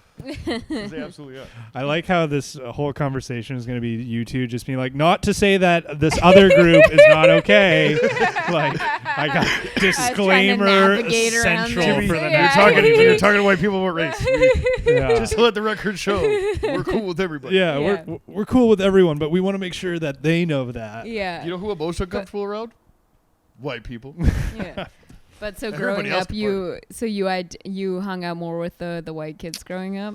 Yeah, just because culturally, you just shared more, right? Yeah. Like, you know, I grew up in Vancouver, played hockey, you know, had similar tastes and understandings of how to behave as you do, and coming from different countries, it's different aspects of communication. Yeah. But like Jimmy, like for you to say that you just like found out that you were a person of color, like 20 years old, like how was it? Because like I'm from a very like small town or whatever, and like as far as like ethnicities were concerned, I know how to like because there was only one of, you know what I mean, anybody else that like moved to town, right? So nobody Yeah. ever made you feel like the other or anything like that, because but that Jimmy grew up speaks in monuments to Vancouver. like to your group of friends, you know. Yeah, Yeah. Jimmy grew up in Vancouver though, which is like a huge Asian population. Yeah. So yeah. what you're touching on is kind of this the struggle of people that are half one thing, half another, right? It's, Sure. You have typically people who fall into these categories have to kind of figure out their own identity, Yeah. because they don't. They're a part of the two worlds, but never really belonging to either. Yeah. And the It's- way people treat you is just what they see. Yeah, and you're always the other group Yeah. to the people you're trying to Yeah, hang yeah. out with, right? Yeah. And so that's a difficult thing. And, I never really thought of myself as, I guess, Asian, because a big part of, the conversation had been privilege, where, did you have a roof over your head? Did you have food on the table? Did you have, clothes on your back? And did you have to worry about any of those three things? Yeah. And if you didn't, then you had privilege, and that was synonymous with being Yeah. white. And so I, just kind of saw myself as being kind of the white kid. I wasn't, It's the white boy over there. Yeah, and I'm pretty, white passing, Yeah. right? Like, let's. yeah. Not to be, kid. Well, I mean, Just no, but like I get what you're saying, but I also like it's also so like crazy to me, because especially like in comedy, you know what I mean? You will like should we provide context for like the viewers of what you're like referring to about my like realization of? please. Yeah, please. Yeah, I Yeah, don't want to so- give your bits Yeah, away, yeah, or whatever, yeah, but like yeah, but yeah. it's Yeah, but no, it's an it's- interesting story. Yeah, Yeah. and, like basically it was just like I'd always seen myself as white, and then when Black Lives Matter really started popping up, I listened to these stories and people and was like, oh my God, like I have the same experiences. I have the same feeling of not quite belonging and not really being like a part of this. Yeah, You me know, and Jackie never had that experience. Yeah, and then I was like, oh my God, am I like a person Yeah. of color here? Yeah. And yeah, that's just a weird thing to figure out at Well, and adulthood. it's interesting in like as like someone who's half Asian, because you hear like Pass me my people drink. who are like half white, half black. Yeah. You hear those stories. Sure. But and I even remember your buddy. I even that, like my roommate has that. But Sure, like, there's and I was nothing there- gonna- There's nothing about but him that's sort of black guy. so what I'm That's saying, not, like, but you what know, I like culture and experience or anything. Like that. sure, but what I'm saying is that you hear those stories. Oh, for sure. Of people who are half black, half white, and you hear those stories of like I'm definitely not accepted in the white community, and the black community doesn't accept me either. But you don't hear it as much in the Asian community. Someone who's half white, half Asian, you don't hear those stories. Yeah, I don't think at the time when I was growing up, there wasn't many of us, I guess. I think you're going to see it a lot more in the younger generation. But keep an eye out, couple of days. Yeah, right. But yeah, I don't think it was as common to see, like, you know, a white father or mother and a Asian father or mother, right? Like, sure, those. Could it be like the Asian culture? Like you're so expected to marry someone from your own. It could be. I mean, but also your experience is so much different from exactly. that, right? That's what. But that's what I'm saying. Yeah. Okay. So your upbringing isn't really like what was it necessarily rooted in the culture that you had or in the neighborhood that you were growing up in? So my mom was born in Canada, and you know, for you know, her experience of, you know, growing up had a lot of, you know, North American understanding, right? Sure. Right. My grandparents are from the Philippines, and my grandfather's from China. And so, you know, she was a first gen, but, you know, her growing up and being around, you know, her white friends and being in Canada, like that then got passed down to me. I don't know if that's like a race specific thing. During World War II, my family was Italian. They took my great grandfather into what they called Japanese internment camps. Right. Famous here, but there was Italians there as well. Anybody that was working with like the axis of evil, right, or whatever, you know what I mean, was kind of put into that. They took everyone in there who wasn't like a straight white male. Well, yeah, exactly. Well, I mean, yeah, but like specifically, like, well, no, in my small town. I'm not trying to take away. Right. But specifically, like in my small town, my great grandfather goes, and then I'm growing up in a pretty Italian town. It's much more different now, but in the 90s, it definitely was. Like, there's a reason that the smelters here. There's a reason that every last name ends in a vowel in your thing or whatever. For whatever reason, everybody immigrated to this town for work or whatever at that time. And that obviously is, I'm sure, fucking 10, 15, 20 years later or whatever, it's much different there now. But what happened there was they need to become Canadianized or like do everything they can to almost like accept the decision that they made to immigrate here for a better life for their family or whatever, and you lose a lot of that culture. Yeah. And there was a big part of me that was like pissed off because a lot of my friends that I grew up with have cool last names like I do, can actually speak the language, can do a lot of that thing. But because of my family's history with the government and the things that were happening in history and you know the way that everything worked out, all I have is a really cool last name and no culture behind it because we had to like suppress it for like the safety of the family. You know what I mean? Or, and I'm sure there's a million different reasons, but you having grandparents from the Philippines and from China, was anybody like teaching you any like language any culture? Or even it was a part of it. Calligraphy, art. Nothing like that. But you know, there's aspects to the you know, the way that we you know, ate dinner, the type of food that we'd have at my grandparents' place. What's your mom's first language? English. Yeah, she only knows how to speak English. You said she was born. Yeah. Okay. So, but when you're going to grandparents' house, like compared to Irish, Scottish grandparents, and compared to Chinese, Philippines, like which, like, so I'm not gonna say one way or the other. I love my family all across the board, right? But if I'm going to family dinner, there's one that I'm more excited to go to, right? And that's the Italian side. So, like, where are you at with that? Or does that even exist? Like, is your grandmother cooking like kind of traditional dishes? So I guess it's a bit of a complicated answer in the sense that, you know, when I was growing up, I tried to hide or reject my Asian side, right? Because it was kind of like. Whereabouts in Vancouver did you? Just on the west side of Vancouver, like UBC kind of area. Yeah. And I didn't want to do anything that highlighted that. right? Right. I didn't want to do karate. I didn't want to do piano.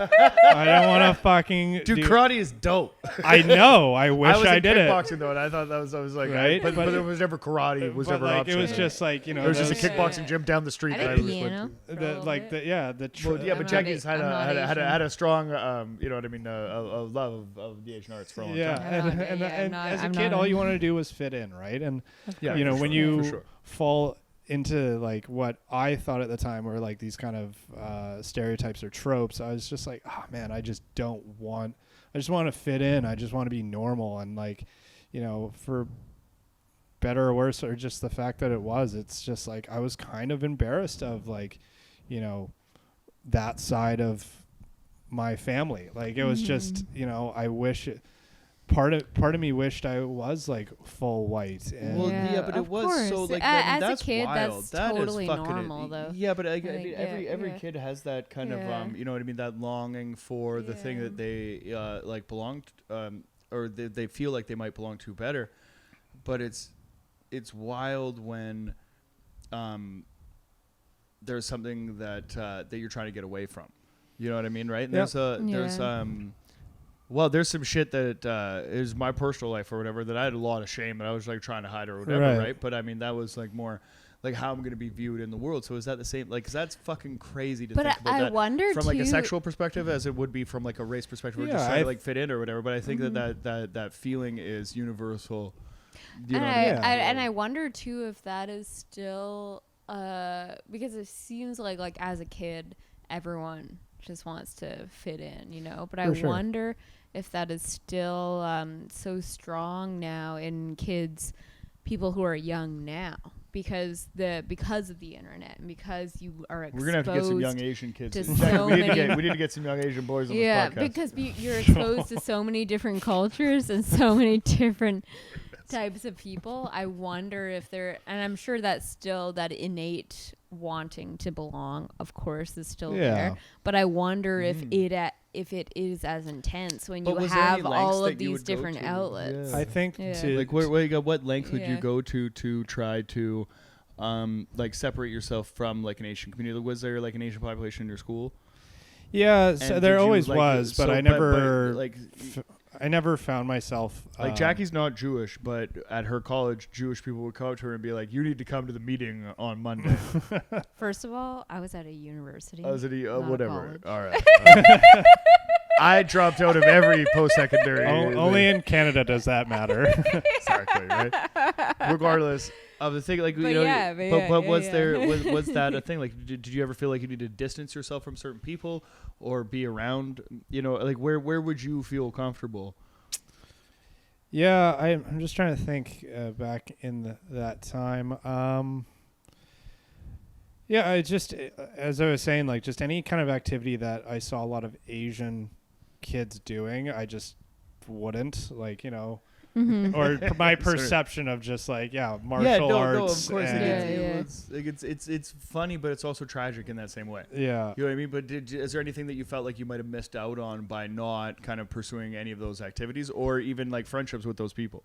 Oh, for sure. Yeah. I mean, like, I wish I was a lot more connected to that side of my background and to that part of my family. And like, even today when, you know, I hang out with, you know, a group of Filipinos, like it feels so good. Like, it's like, oh, this is like my family and They everything. dump all the food on the table and like we could all eat together. It's just, I just like everything, like, you know, it feels like home, but there's still like a disconnect because it was like, I Yeah. just didn't want to be a part of You're that. like a when I was fish out of growing water, up. but like a fish out of water that belongs in that water. You know what I mean? Like, Yeah. not necessarily. I'm not gonna say belongs or whatever, but like, you know what I mean? Like you're, like, do you feel like in that sense, like you, like let yourself miss out on certain opportunities or let yourself miss out on certain kind of experiences or whatever because you were trying to, kind of fit a certain mold? Yeah, I think we as kids. Like we of always, course. Yeah. always Same thing with do. me trying to fucking like, I mean, bring it full circle to the Backstreet Boys. Like the music that was like the first music that I was like, oh, I love tunes. You know what I mean? Right? We could put music on, we could dance, everything is cool. But then as soon as you start to like carve out your own identity, and you're like, wait a minute, like what, you know, what music like fits with like what do I like or whatever, right? Like that. I hold music as a part of my identity to the point now where like I'm not ashamed of it, but it's to the point where I'm like, fucking give it a rest, kid. Right? You know, but at that same point, I just went to Las Vegas and I forgot how much of a part of that community I am. You know, I'm really a part of, right? So that you know what I mean, there's got to be like a little bit of that. Is there any part of you that's trying to like re-explore any of that culture? Like, are you going to talk to your grandparents? Are you making any of these dishes at home? Or are you well, I think definitely over the last like several years gotten a lot more comfortable with like wanting to put myself in those I guess situations more of spending more time with like my Asian grandparents and being, you know, a lot more interested in their story and just making fun of the way they say things. Yeah, right. No, just kidding. I'm sorry. It's so stupid. So your Asian grandparents is like one from the Philippines and one from So my China? grandfather was born in China and then at the about age of like 7 or 8 moved to the Philippines. Right. And then he met my grandmother there, and they immigrated to Canada. And next thing you know, it led to me, you know, the halfer.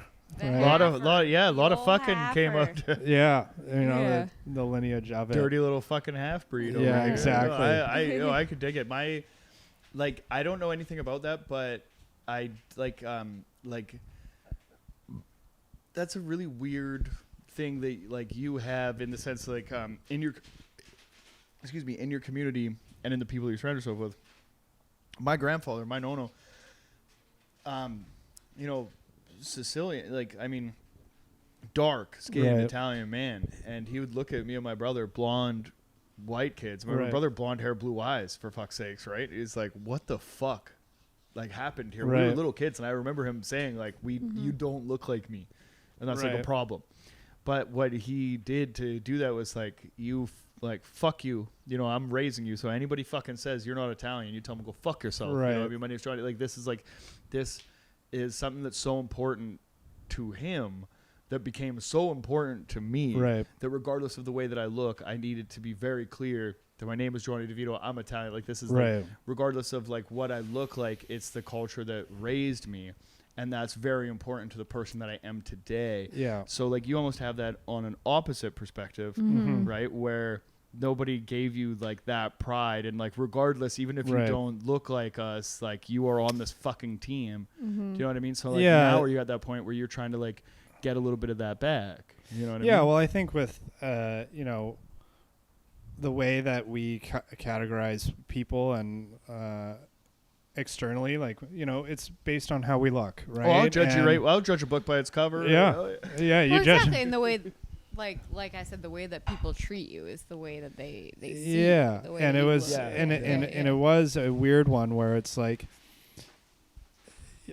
I'd be hanging out with like, you know, my white friends, and then they, you know, say something belittling about Asians, and then just be like, yeah, but you're not one of those Asians, James. Like you're cool.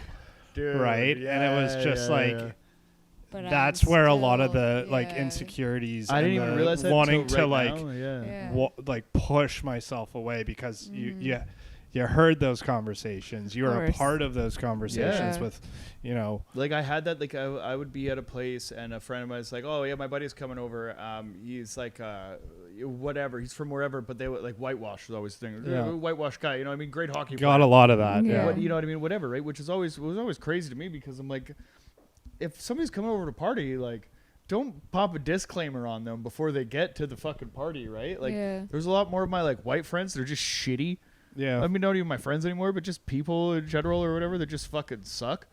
That like nobody said like, oh, by the way, this is like an addict, he steals. Right. You know like there's like that. Those are the negative aspects you should say about a person, rather than like the area that we're from being like, oh, this is like this person might be like Indian, but pretty whitewashed. It was supposed to be Chinese, but pretty whitewashed or whatever, right? So that was always like something crazy because you're like, oh, so like this guy like knows how to skate, or like he can play hockey and then he can like hang, you know what I mean, with us. But I'd never really had a realization that was like you know what I mean, a thing that was so obviously like red flag to you. Yeah, I mean it's you know, we're all like at that time you're just kids, right? And like I'm not saying like there are definitely as an adult you kind of come across a little bit of that, which is. Hey, you can get booked on some stir fry shows. Yeah, well, so I'm just saying, like, I mean, flex it if you can. Well, you know what I mean? If you can use it to your advantage, then you can. No, but that's fine. I was right. But if it's at your detriment, then that's like something that we need to fucking stop, and like that's bullshit. But like if you can act, you know what I mean? If it's gonna get you into a room that you know, then the irony is that it was always, my experience with it has been flipped in the negative on most occasions. Where when I was a kid. Excuse me. Where I was Asian, so like I'd get all the like small dick jokes, good at math, all of that shit. And it just so happens that you are a fantastic golfer. And then I'm a fantastic golfer. And then now, like I've been getting a lot of comments of how it's like, well, you're white, almost being like in the conversation of like. Social dynamics with like the racial discussion. It's like, oh no, you're on our team. Like you're not a minority. What are you talking about? You've got privilege. Like you're. Hey, white. dude, I'm just saying if the flags start going up, you get on the right side, and I'm not gonna be mad if you're not on my side of the fence. I get it. And I was just like, wait, how did I lose in both cases here? Like I had the same people being like, you're not on our team. Asian. You're like a loser. And then like when it. Like doesn't work in their benefit. It's like, no, you're on our team for sure. Like when you're talking shut the fuck up, Jimmy. You're our guy. Yeah, I was like, oh man, that is fucking crazy. This is weird mind games, but it was it's been in its own experience of. Do you have so like if a kid is trying to struggle to find his way in the world, and I think that we could like kind of like bring this almost full circle in that sense that you're I think all of us, everybody in the fucking world has this sense of, maybe you don't fit the mold or you're not good enough or whatever, right? So, like, if that's the way that you feel socially, you have a very unique experience in that you're capable, you're skilled at something that is far beyond that, right? So did you ever feel like, I'm going to put all of this into, one outlet and do the best that I can? Or was that ever, was that identity issue ever like a reason for you to do anything like drastic?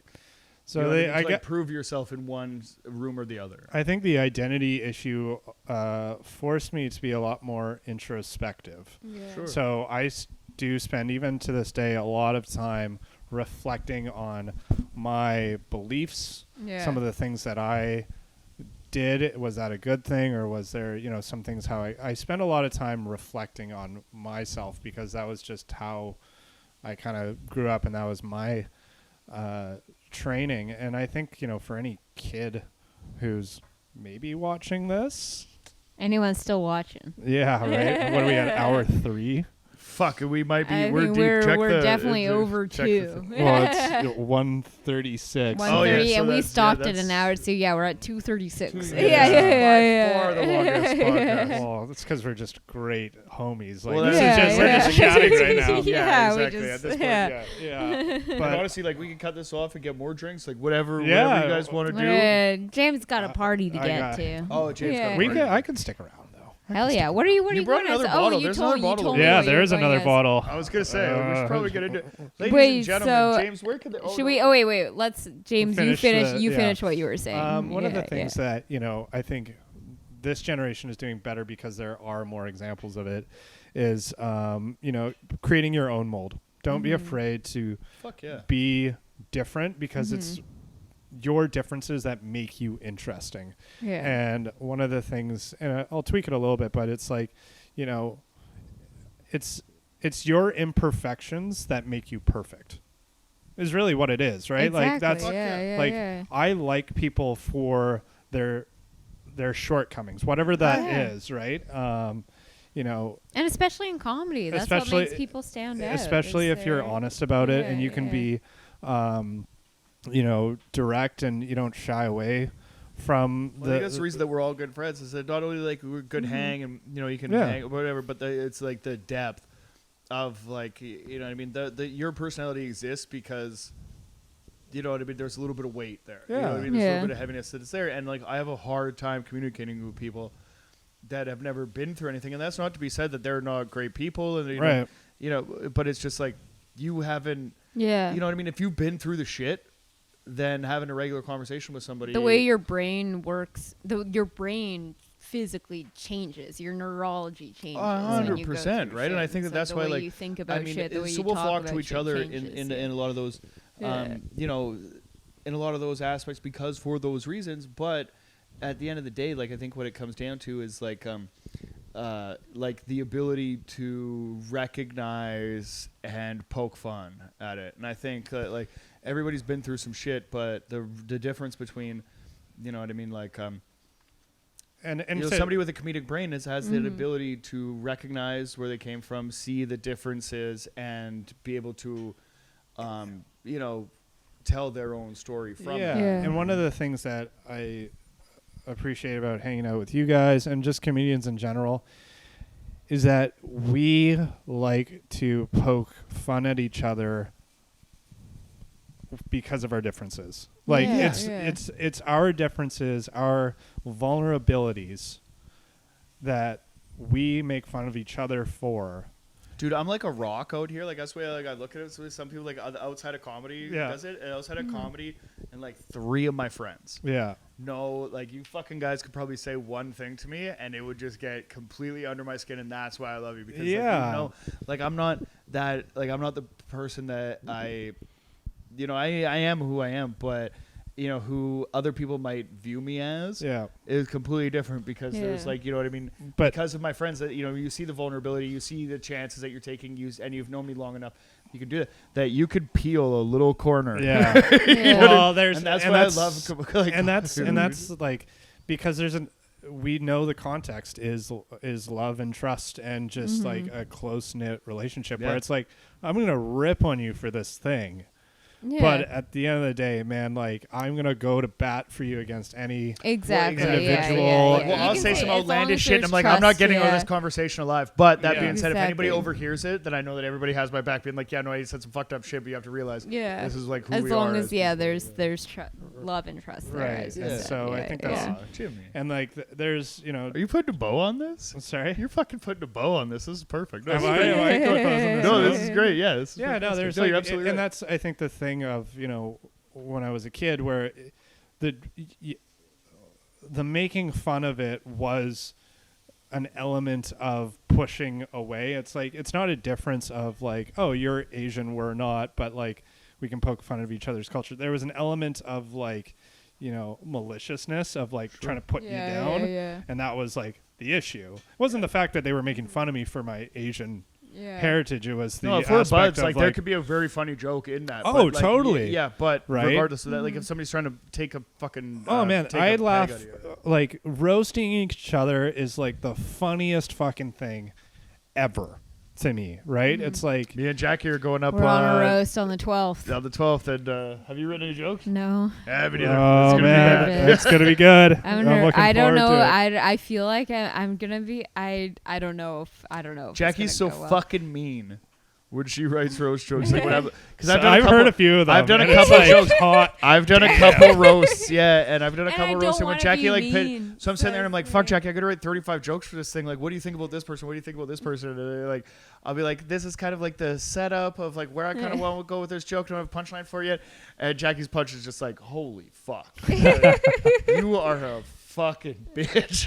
So I'm gonna we're going, and I'm like, but I feel like because of that, because I know that I'll get really mean, I'm just gonna like like hold back so much because I don't want to be. No, I don't want to be. don't hold back. I really hope you don't. Yeah. There's a lot of people that are going to be very excited to see us roast each other. So like I'm saying, like go balls to the wall. Is this the Little Mountain Gallery? Yeah. Oh, Yeah, man. yeah, we're gonna do. Yeah.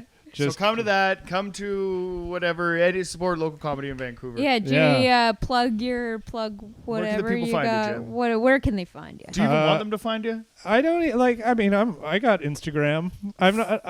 That's Yeah. all. Yeah, just find me at James. Or no, it's actually Fahy James. That's Fahy James. James Fahy was taken so at the time, but by the time this episode airs, we will have found and murdered James Yeah, Fahy you wanna come at James Fahy on Instagram and go at Fahy James. Yeah, exactly. If you want to like see me on shows, I post them up on my story quite regularly. Yeah. Got quite a bit coming in November. Here, it's going to be a good yeah. November. Very exciting. Are we on anything together? Do you know? You know what's going on? I don't know if I only know what's going on for the first week of November. I got some shit Yeah. happening. So Yeah, no, I think we might have one or two, but you know, it's very there's so nice. many different shows, man. It's Right now, Yeah. it's a fucking. It's go to Eventbrite and go to any comedy show in Vancouver because no. we all need it. for sure. Yeah. Well, thanks for having me, guys. Thanks It's so been much for awesome. coming. Fucking- This it was is great times, fucking long awesome. time Our overdue. longest episode of all time. Yeah, well, you know, that's I brought the bottle, so we Yeah. finished it, and I'm really excited for how you edit this because of the lighting. We won't edit it. Dude, yeah, no. At the beginning of this, like when Jackie said let's put the lights on, I was like, it's probably not going to make a difference. But right now, you're Oh, going to man. notice This it is as the it goes. only light yeah, we have I'm now. like Yeah. blinded right now. Right. Oh yeah, dude, don't even worry about. Like, I mean, Mozzie could have put a little house lights on there in the back, but he doesn't care. He's looking. Mozzie's doing this. Mozzie thing. respects the production. Mozzie, fucking, I respect Mozzie. Fuck. Yeah, like So I we're look at the gonna suck lights and I this become guy's more dick right Asian. now. Ladies and All right. gentlemen, Thank you so much. Let's dogpile it. Oh God! Oh no!